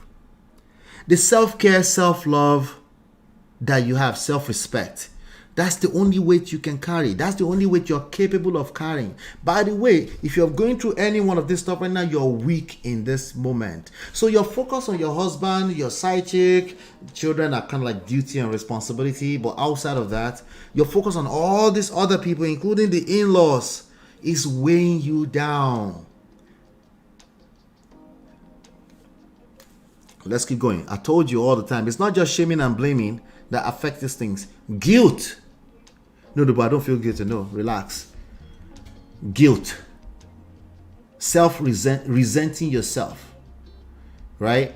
Feeling like you're never enough. Feeling like you've done everything. It looks like you're blaming the other person, but you're basically shooting yourself on the legs.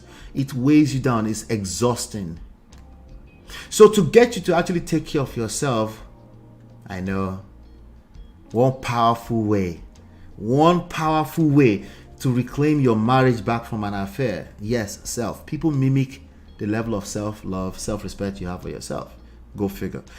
Anyway, let me continue here for a second. He even tells the side chick that I use his weaknesses to insult him. The man feels like you are insulting him. The man feels Feelings does not mean it's true. It just means it's a valid variable that you need to be aware of, especially if it's somebody you still want to stay married to. It doesn't mean it's your fault. What do you mean? How is it not my fault, but it's still valid? See? Now we can talk. Yes, that feeling can be valid. It doesn't have to be your fault. It's your ability to give grace without weighing yourself down, without exhausting yourself. It's a lot and I'm exhausted. I've withdrawn somewhat from his family because he doesn't care about mine. Tit for tat. Tit for tat. If you see his family as yours, there wouldn't be any need for withdrawing. If you see the family, his mother as your mother, that's your mother for the rest of your life, as long as those kids are alive.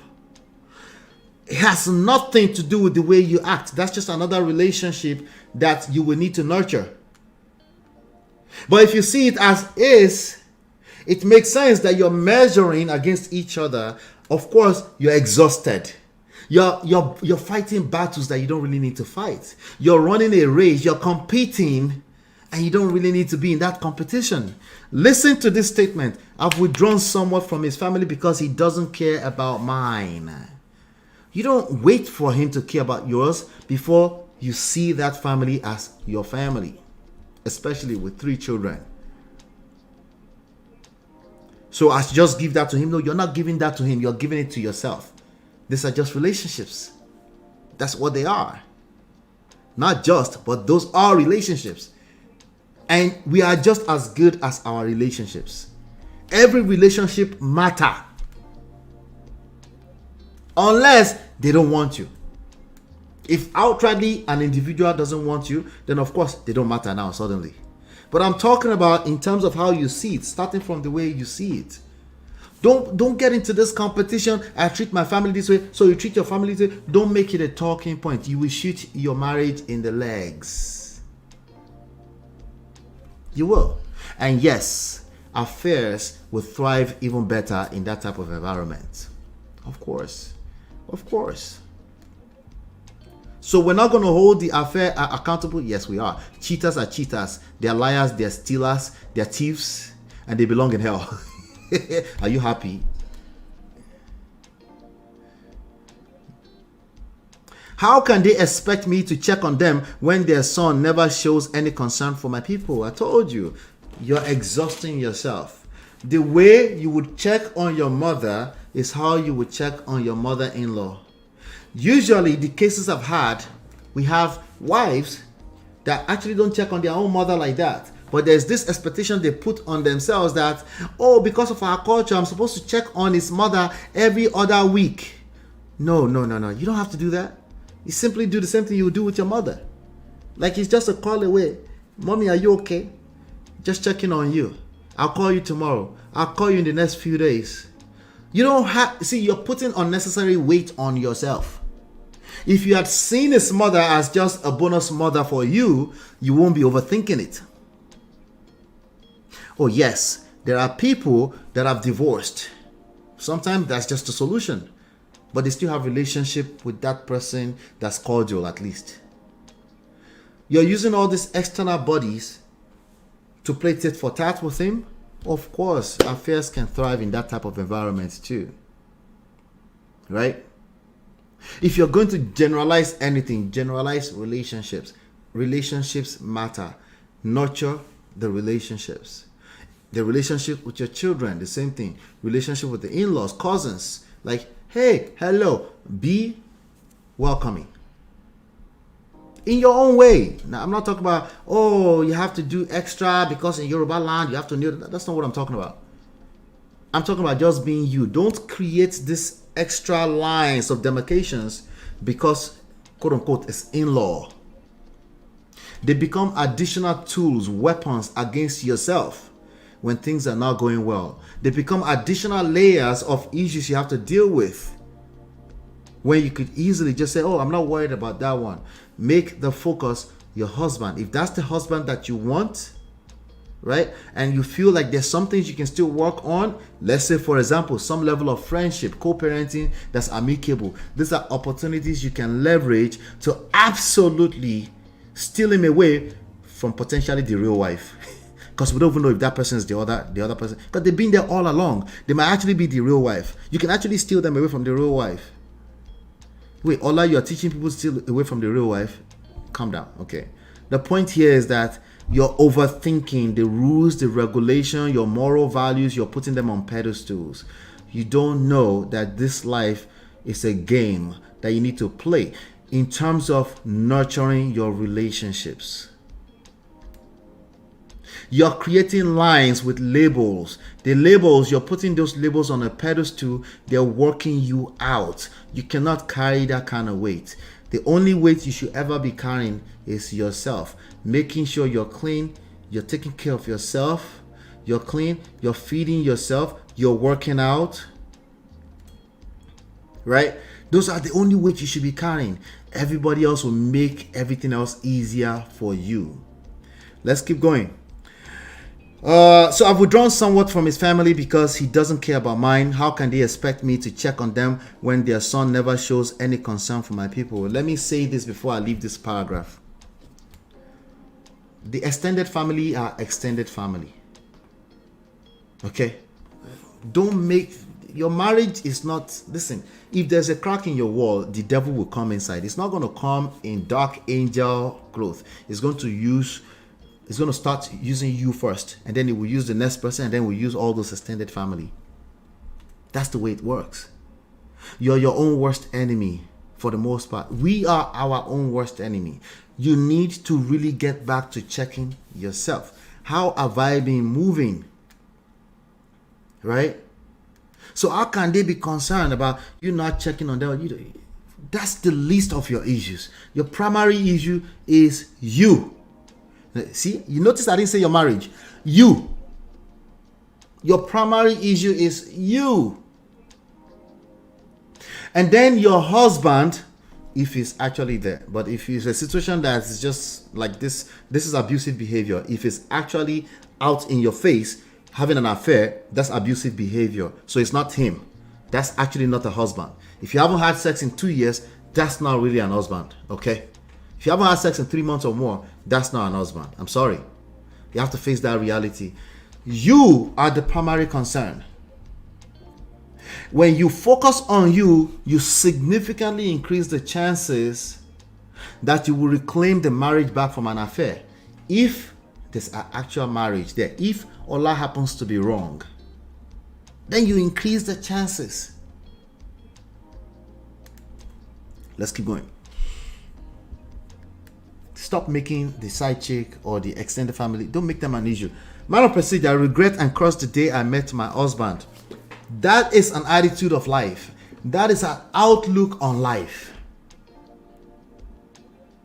And it's so sad that you feel that way. I'm so sorry that you have to feel that way. But it's not going to help. It's going to make matters worse. I know.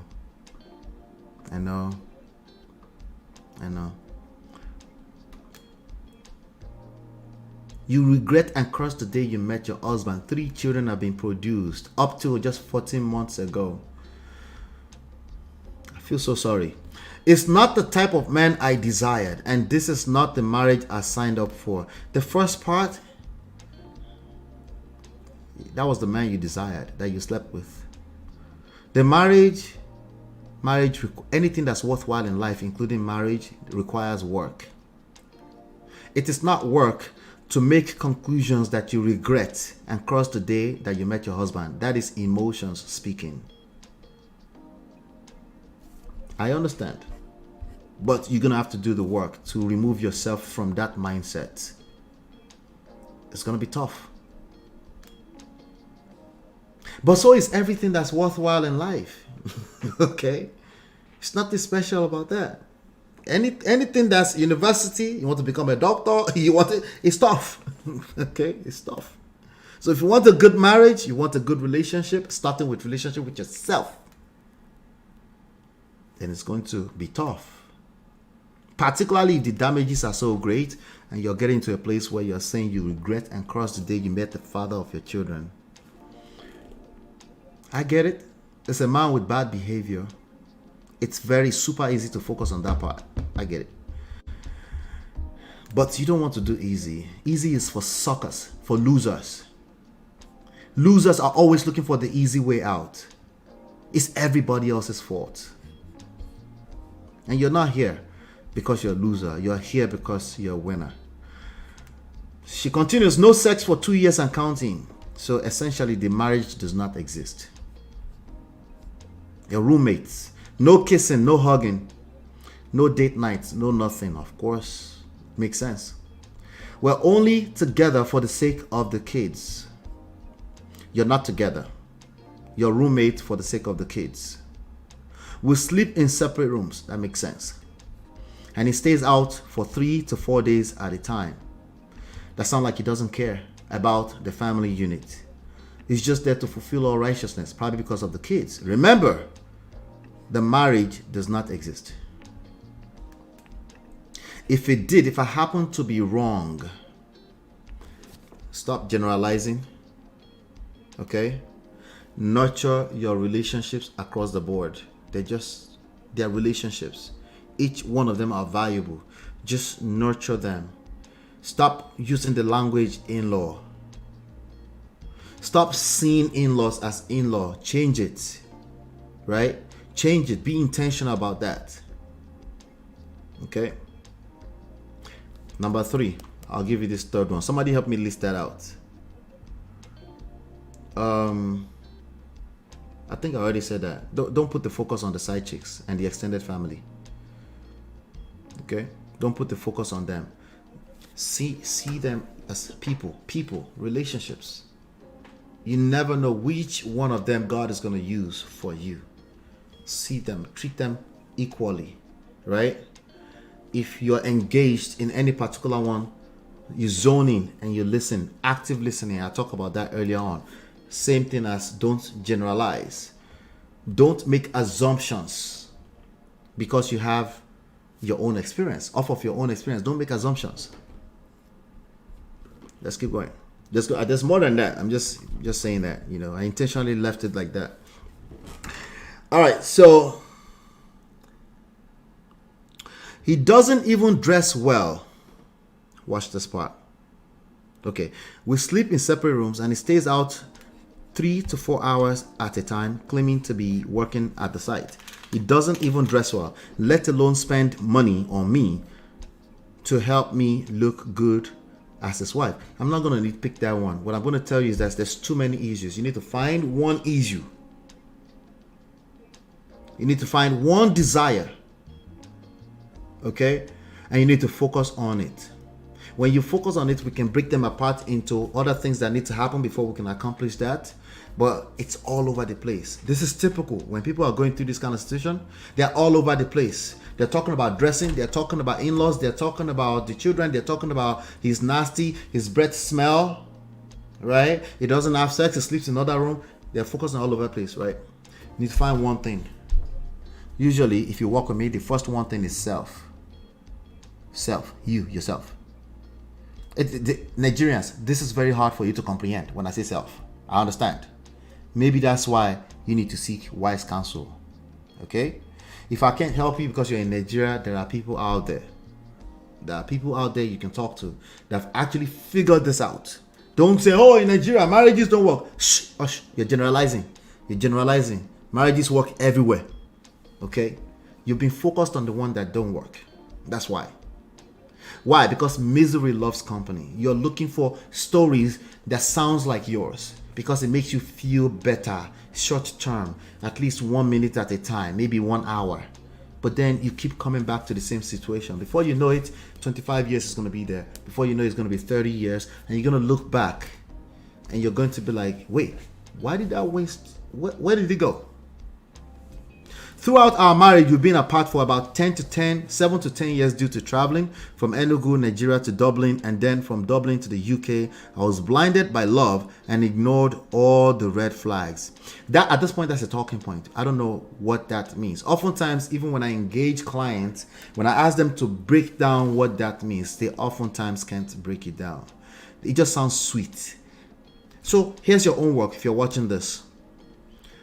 I was blinded by love. I ignored all the red flags. List them out from an intentional place.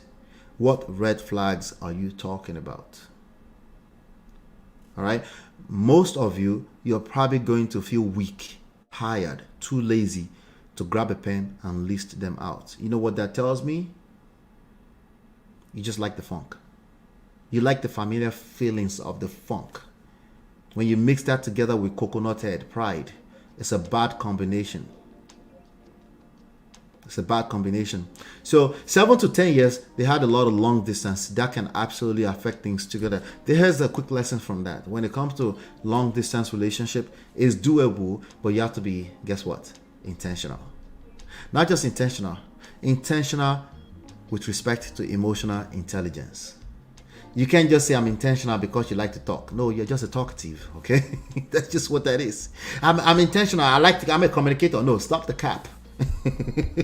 Stop the cap.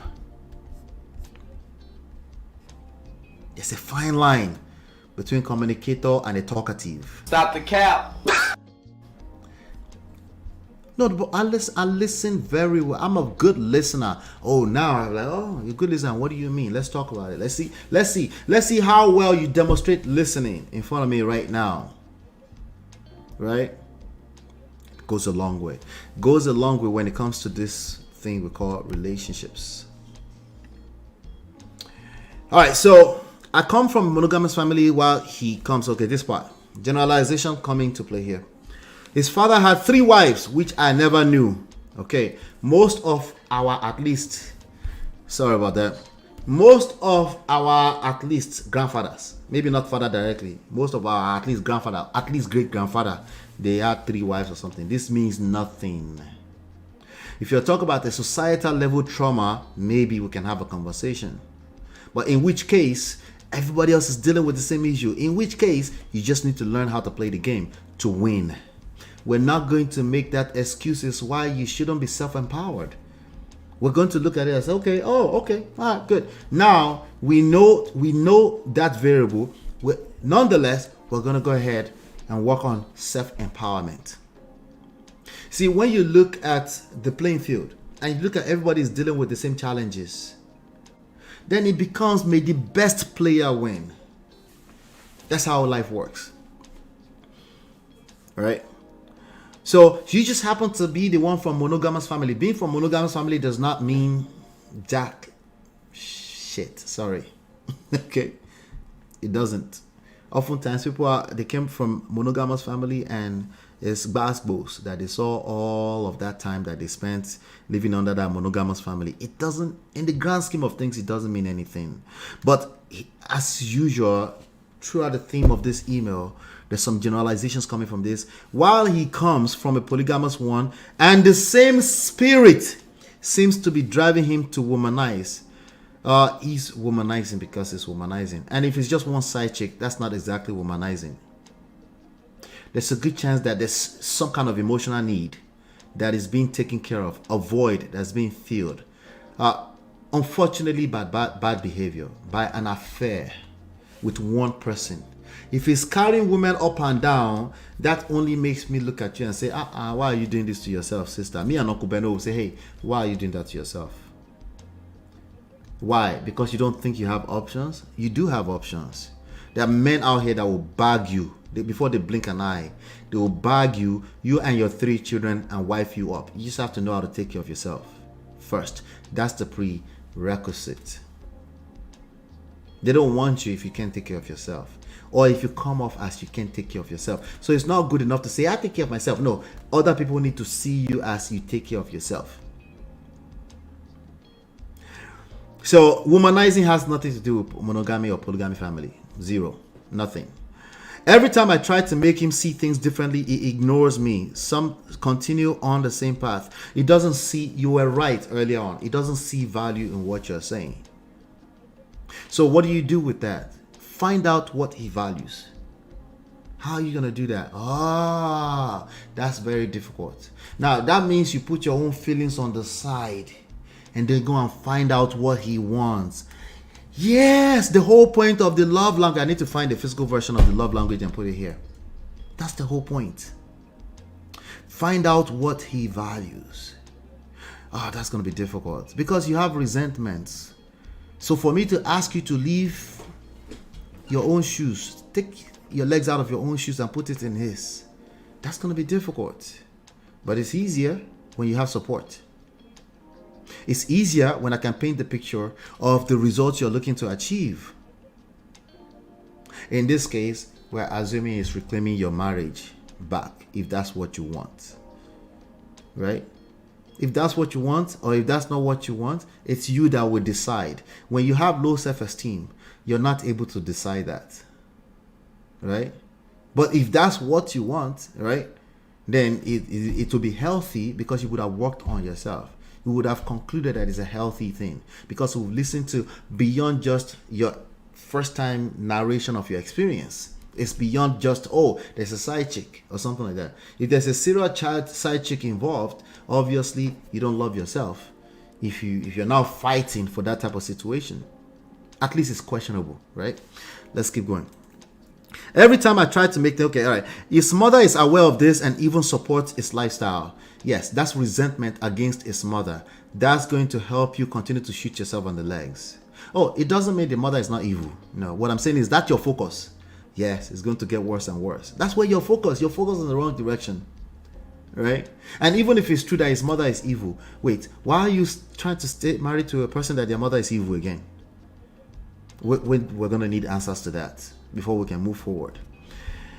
And then she goes on, I've written my will and told my close circle that if anything happens to me, it should have little or nothing to do with my funeral arrangements.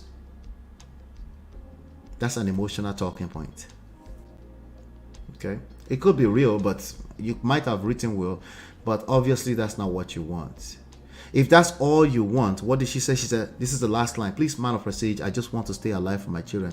If that's all you want, you will not have the energy to type this email. We need to be very open and honest with ourselves if we are going to change our situation. We need to be able to look at ourselves in the mirror and say, my actions are not matching what I'm saying. I need to at least start with fixing that. Make sure my actions are matching what I am saying. It's a lot going on here. Here's where support helps.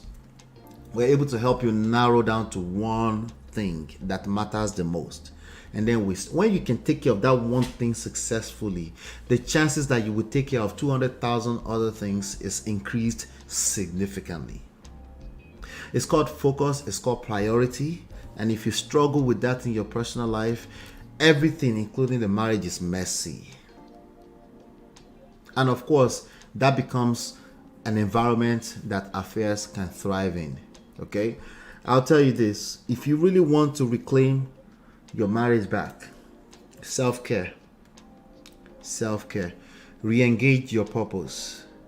Very important. Self-care. Re-engage your life, mission, and purpose. It's bigger than you. It cannot be about your marriage. It has to be bigger than you. 1, 2, re-engage your purpose. Stop generalizing. I just added 2 more right there. But let me come to the chat. Let's chat it up before we finish. All right. Hit the like button.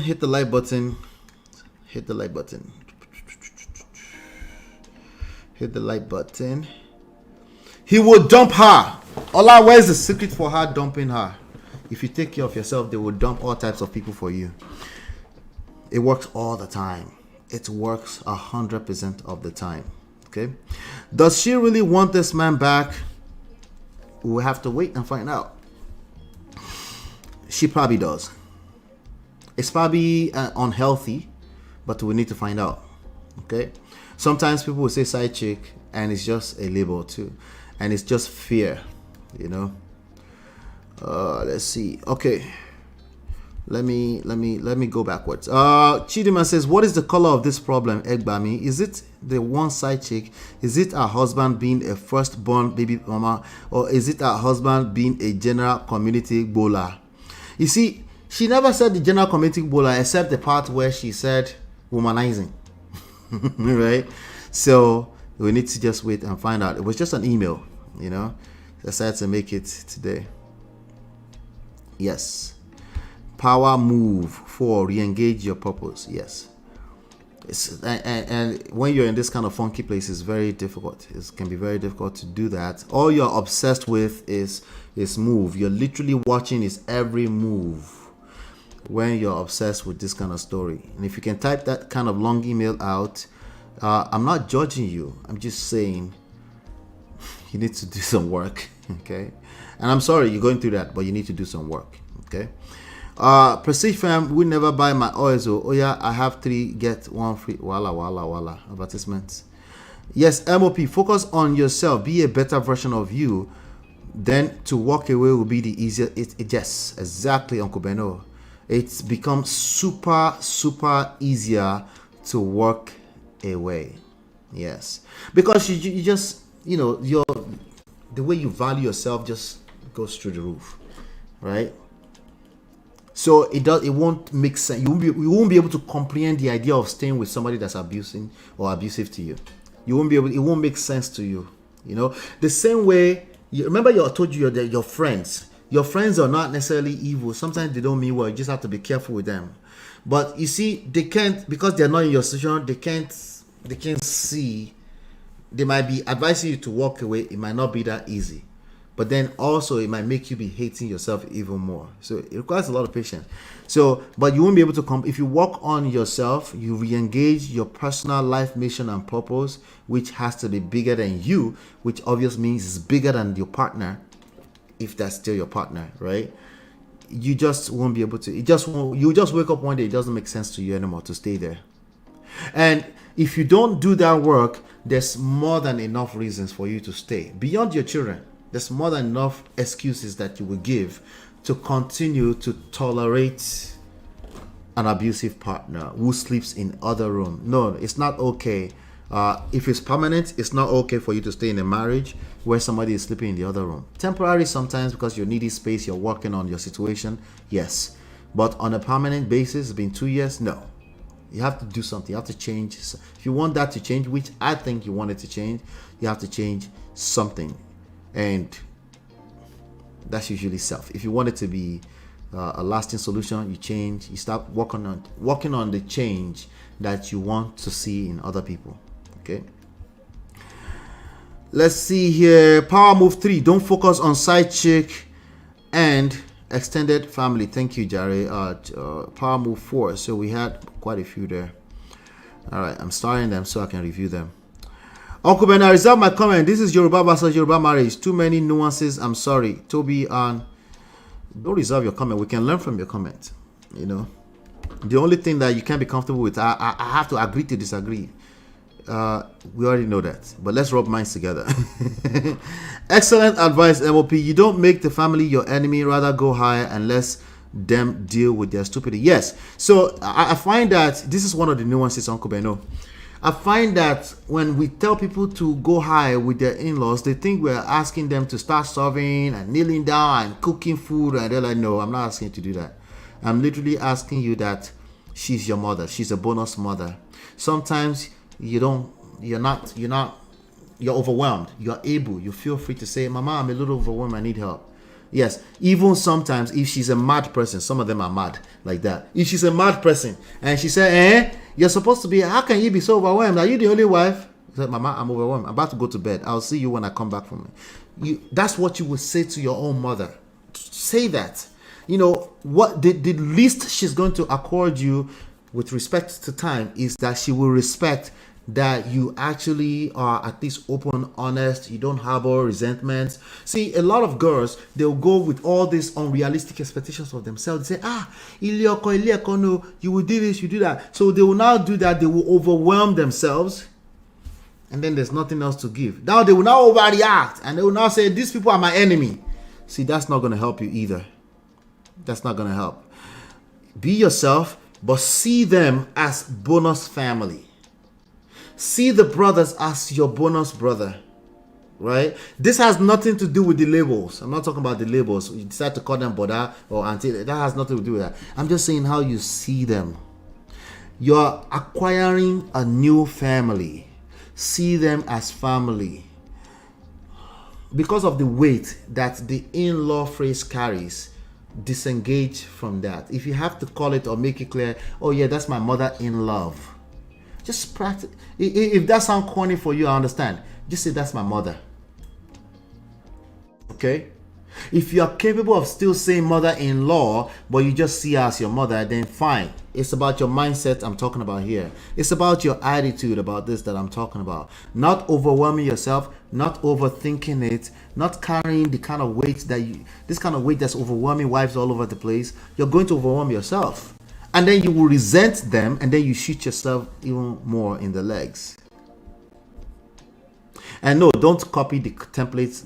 It's not necessary that you copy the template of your mother. It's not necessary.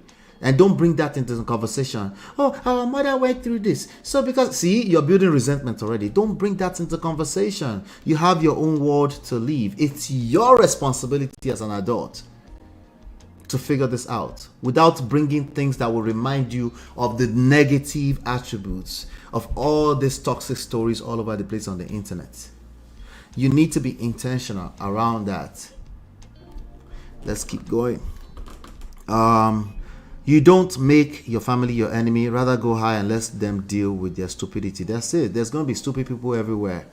There's going to be enough stupid people for you to conclude that this family is just evil. There's going to be enough stupid things around you. That's what I'm saying. She went from competition with side end to competing with her hobby. Yeah, the tit for tat. Slow down. Slow down. Toby and Tribe says, so if she saved her marriage from this side chick, will she also have to save it from another one in the future, or the guy will stop cheating? You see, that's a good question. Okay. That's a good question. The key thing, if you remember the solutions that I've given thus far, it starts with self anyway. Okay? It starts with self. You know? There's just, like I was saying earlier, there's too many things we can worry about. The reality that some affairs are being born out of men not feeling safe in their own household. That's the reality. The also additional, two things can be right at the same time. The other additional reality is that the man was participating in the bad behavior. He was cheating. It's bad behavior. Right? Can your conduct make your husband stop cheating? Yes. That's the answer that we're all afraid of. Yes. If he doesn't stop, remember you've been working on yourself. You won't be able to comprehend staying with somebody who is just abusive. Right? So it's a holistic set of solutions here. Self first. Life, mission, and purpose. Right? Self first. Life, mission, and re-engage your purpose. Right? So you can improve your self-value. Right? Don't make your in-law your enemy. Don't do it. You have more than enough reasons to do it. Don't do it. Just be intentional and choose not to do it. No matter what it looked like before, you married into that family. Those are two families getting married together. Okay? If he doesn't stop cheating, the answer is in the first step. Work on yourself. Work on yourself. See, the idea that you will stop desiring somebody that's cheating is unrealistic expectations of a lot of women. That's exactly when they want to compete. They just want to win. They want to fight, even if they will show that man shaky at home, but they want to show that side chick that I'm the winner. That's the wrong focus. The focus is self. If you focus on self, a lot of other things just take care of themselves. Yeah. So, but the other side of the answer is that yes, the idea of a man having an affair outside. I'm not talking about serial cheaters now, which is just their lifestyle. I'm talking about the guy had an affair outside. A lot of times it started because home is not peaceful.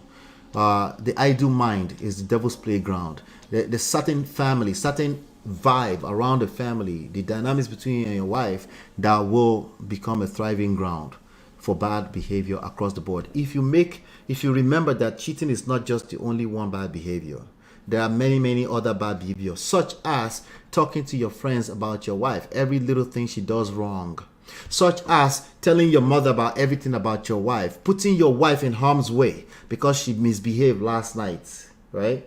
Should that man do that? No, he shouldn't do that. Can your conduct at home get him to stop doing that? Yes. You absolutely have the power to influence people around you. Absolutely. Right? Is it always true? No, it's not always true. But the fact that you're taking care of yourself will kind of take care of that. Wait, how does she know what Obi tells side chick? She's snooping around. She's obsessed with the side chick. That's why. She's obsessed with the side chick. She should make herself available and scarce at the same time. Obi will start chasing her again. So that one's very tricky. I don't advise it that way. I know what you mean.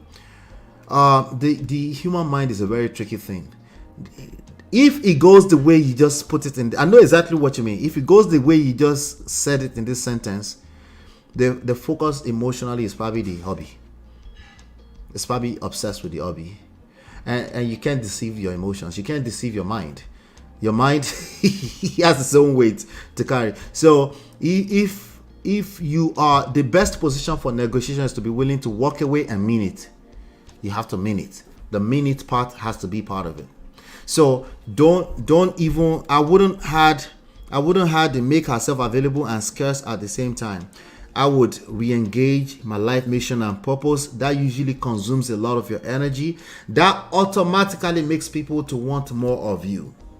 And in addition to that, you're actually doing something that has intrinsic value in it, right? And if the person wants you or something like, now they have to kind of win you back. So because you meant it when you walked away. I like that better than people trying to play the balance between their emotions. It's like an oxymoron. It's like me telling myself that I'm not here, but I am here. It's like, wait, what? Am I here, but I'm not actually here? Like, no. Yeah. If you're here, you are here. Your mind is here. It's focused on what is focused on. I'll be very, very careful with that, or what other things you might read on the internet, such as no contact rule and all this kind of stuff. A lot of those things just get you more obsessed with the person that really doesn't value you, you know. And even though on paper you mean to practice something, no, the only thing you should practice is self-purpose. Okay, self-purpose. Well, there's a G there that I haven't mentioned today, which is gratitude. God, purpose, self, GPS. Okay. All right. Does she still love the husband? That's a good question. I don't think it will matter. I don't think we are capable of loving a person that's abusive to us. I think we might have a caricature version of love. I think we might be obsessed with the person because we tend to want something we can't have. So it's a very tricky question that I just don't ask my clients. I don't bring the love thing into it. Do you still love your husband? I don't do that, you know. I think you love that person the day you decided to have sex with them. You love them enough to allow them to insert themselves in you, and then they have 3 children. I think that's where I stay with that conversation. If they are obsessed, that's where we say, hey, why are you so obsessed with this person that's been abusive to you, right? And I'm not asking that question just because I have the answer already. No, I actually want to hear what they have to say about that. I want them to process that, you know. And oftentimes people have not done that. And then when we use the word love, it's like we open this world of reality that a lot of people they can't even comprehend. Like, for example, love in Yoruba language is what is that? Ife? Mufere? What does that mean exactly? Does that mean we are doing kirewa? It's confusing when you start going from one language to other, right? Love is a very complicated word, and we're just kind of drilling a little bit deeper into why these people were together in the first place, and what is point A, what is point B. Can we create a path from point A to point B? Point B can be very confusing for them because of all the emotions that goes into that. Power move number 1. Thank you so much. Stop generalizing. Okay. All right, so let me see if you guys are saying anything down here before I conclude for the day. So I got to make sure I manage the time a little bit better. Tomorrow will be better. She should become a newer, upgraded version of herself, and the husband will be wondering what just happened. Yes, that works all the time, Uncle Beno. That works all the time. But I will make the focus the upgraded version of herself, and keep the door open. And the marriage has not existed for at least 2 years. They haven't had sex. Okay, let's just say at least 10 months. Okay, so our letting go is key in all of this. You have to let go of that man, not the side chick. So that automatically means you are not obsessed with the side chick. Let go of that man. What do you mean? What if the side chick completely steals the man away? Yeah, what if? Yeah, what if the side chick completely steals the man away from you? It could mean a couple of things. It could mean good riddance to bad rubbish, right? It could mean that, yes, our minds are our greatest weapon. Yes. In summary, the solution is to change mindset and focus on self. Mindset renewal. So from what I've gotten from just this email, I definitely think that she definitely needs to seek help. You know, there's a lot going on there. If there's a lot going on in your mind as a human being, the idea that you're going to self-medicate is, I don't know how far you're going to go with that, you know.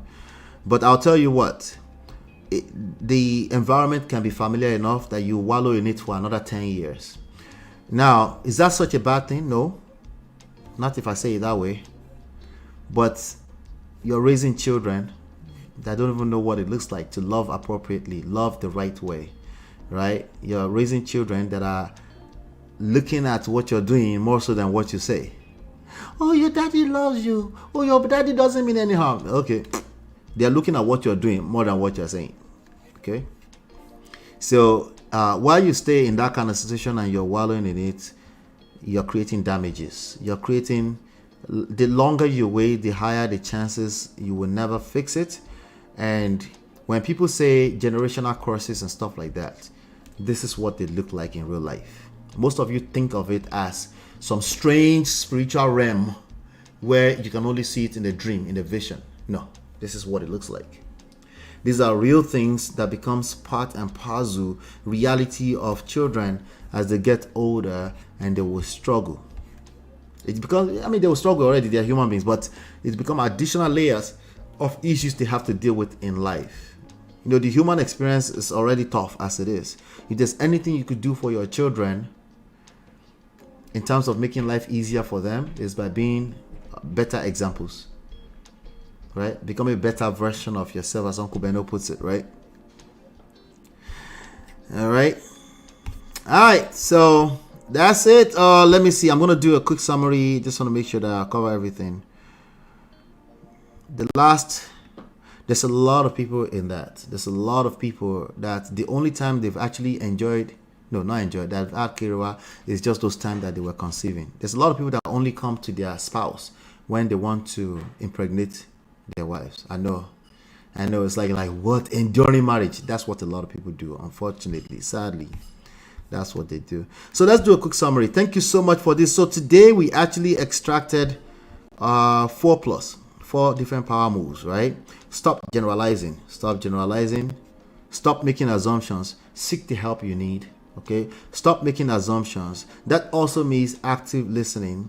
That also means you're probably not capable of doing that because you have a lot of resentment stored in. When you have a lot of resentment, it's very difficult to listen to another person's point of view or pain point, especially the person that is the perpetuator of your pain. It doesn't make sense, right? That I'll be asking you to go and be listening or actively listening to that person. But let's start with stop making an assumption that your experience, right, it becomes the ground rule for life. You will shoot yourself on the legs. You will shoot your opportunities in the legs. Okay. Power move 2, self-love. Absolutely. Self-care, self-love, self-everything, self-love, everything, self-everything, self-improvement. Self-improvement. You need to take care of yourself. No, it's not good enough that you tell yourself, I take care of myself. No, that's terrible. Okay. Don't say that to yourself, okay? Unless you're doing affirmation. Of course, affirmations are good, but you need to put actions behind them, okay? Power move number 3. Don't focus on side chick and or extended family. Yeah, remove your focus from those people. They are extended family for a reason. Okay? They are extended family for a reason. Your focus is not even your husband. It's yourself first. Okay? So you can actually have something to give. You cannot give what you don't have. Okay? Because the one of the key things to relationships is focusing on giving. You go into relations to give, period. Not give and take, give. But you can't give what you don't have. If you're too tired of giving, give to self. Okay. Power move number 4. Re-engage your purpose, your life mission, and your purpose. You don't know what that is? Okay, we need to identify it. We need to spend some time identifying whatever your life mission and purpose is. You're here for a reason, a very unique reason, a reason that you'll be remembered for positively long after you're long gone. What does that have to do with affairs? Here's why.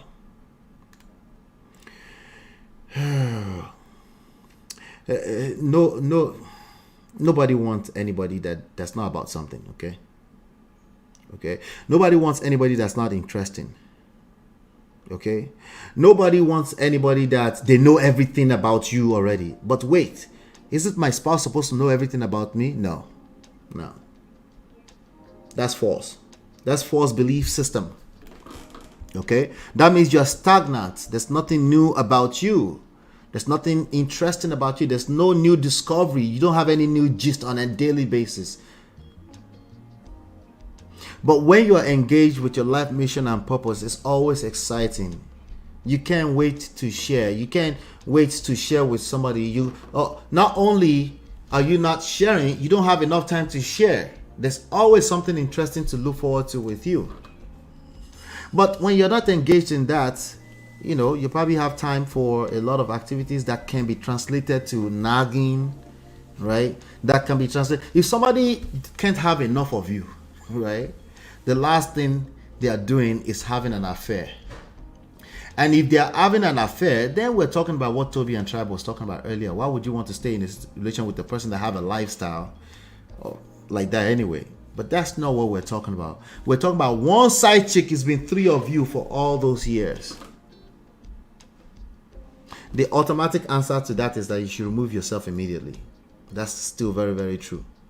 Okay? That might be what you need to do to tell the other person that you won't take that kind of nonsense.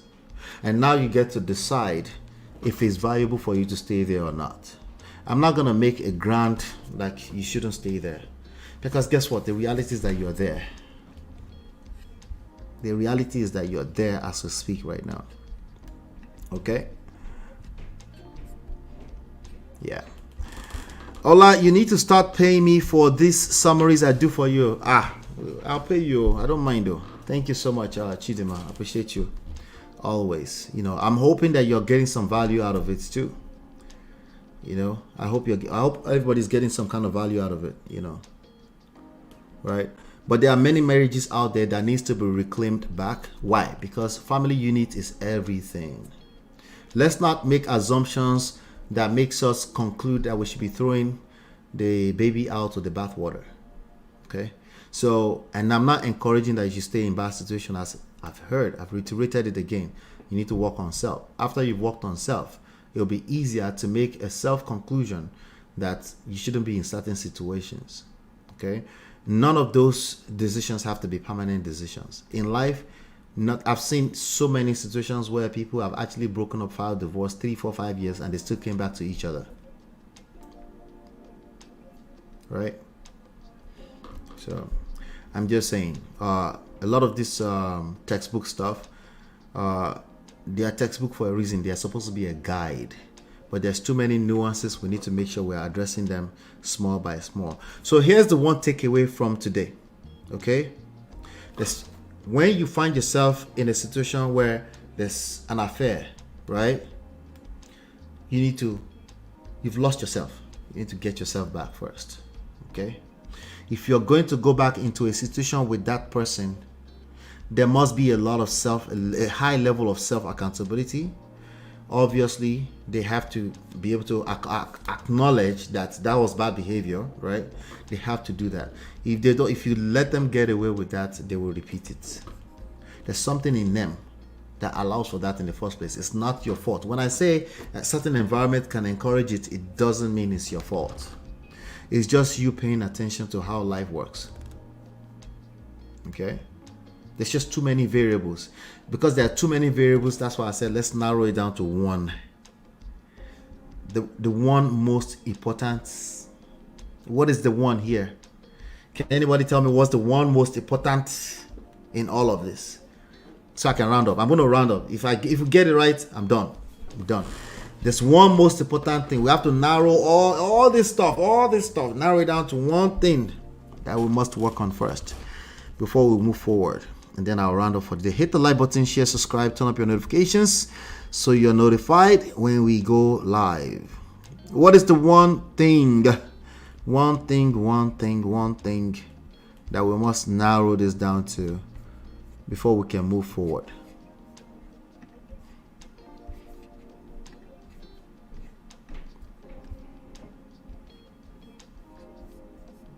Awesome. You guys are the best.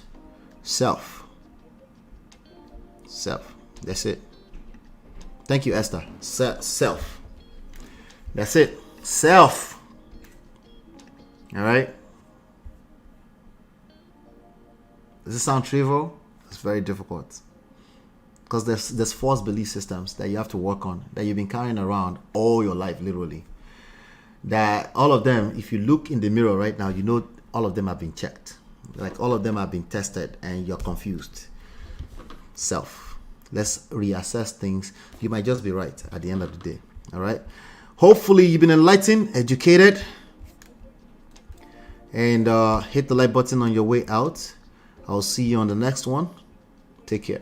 See you tomorrow. Oh yeah, tomorrow. Oh, sorry, before I leave, I wanted to show you guys this. Tomorrow we'll be back here talking about oh yeah, we kind of touched on that a little bit today, but we're going to dive in a little bit on it today. In-law boundaries, right there.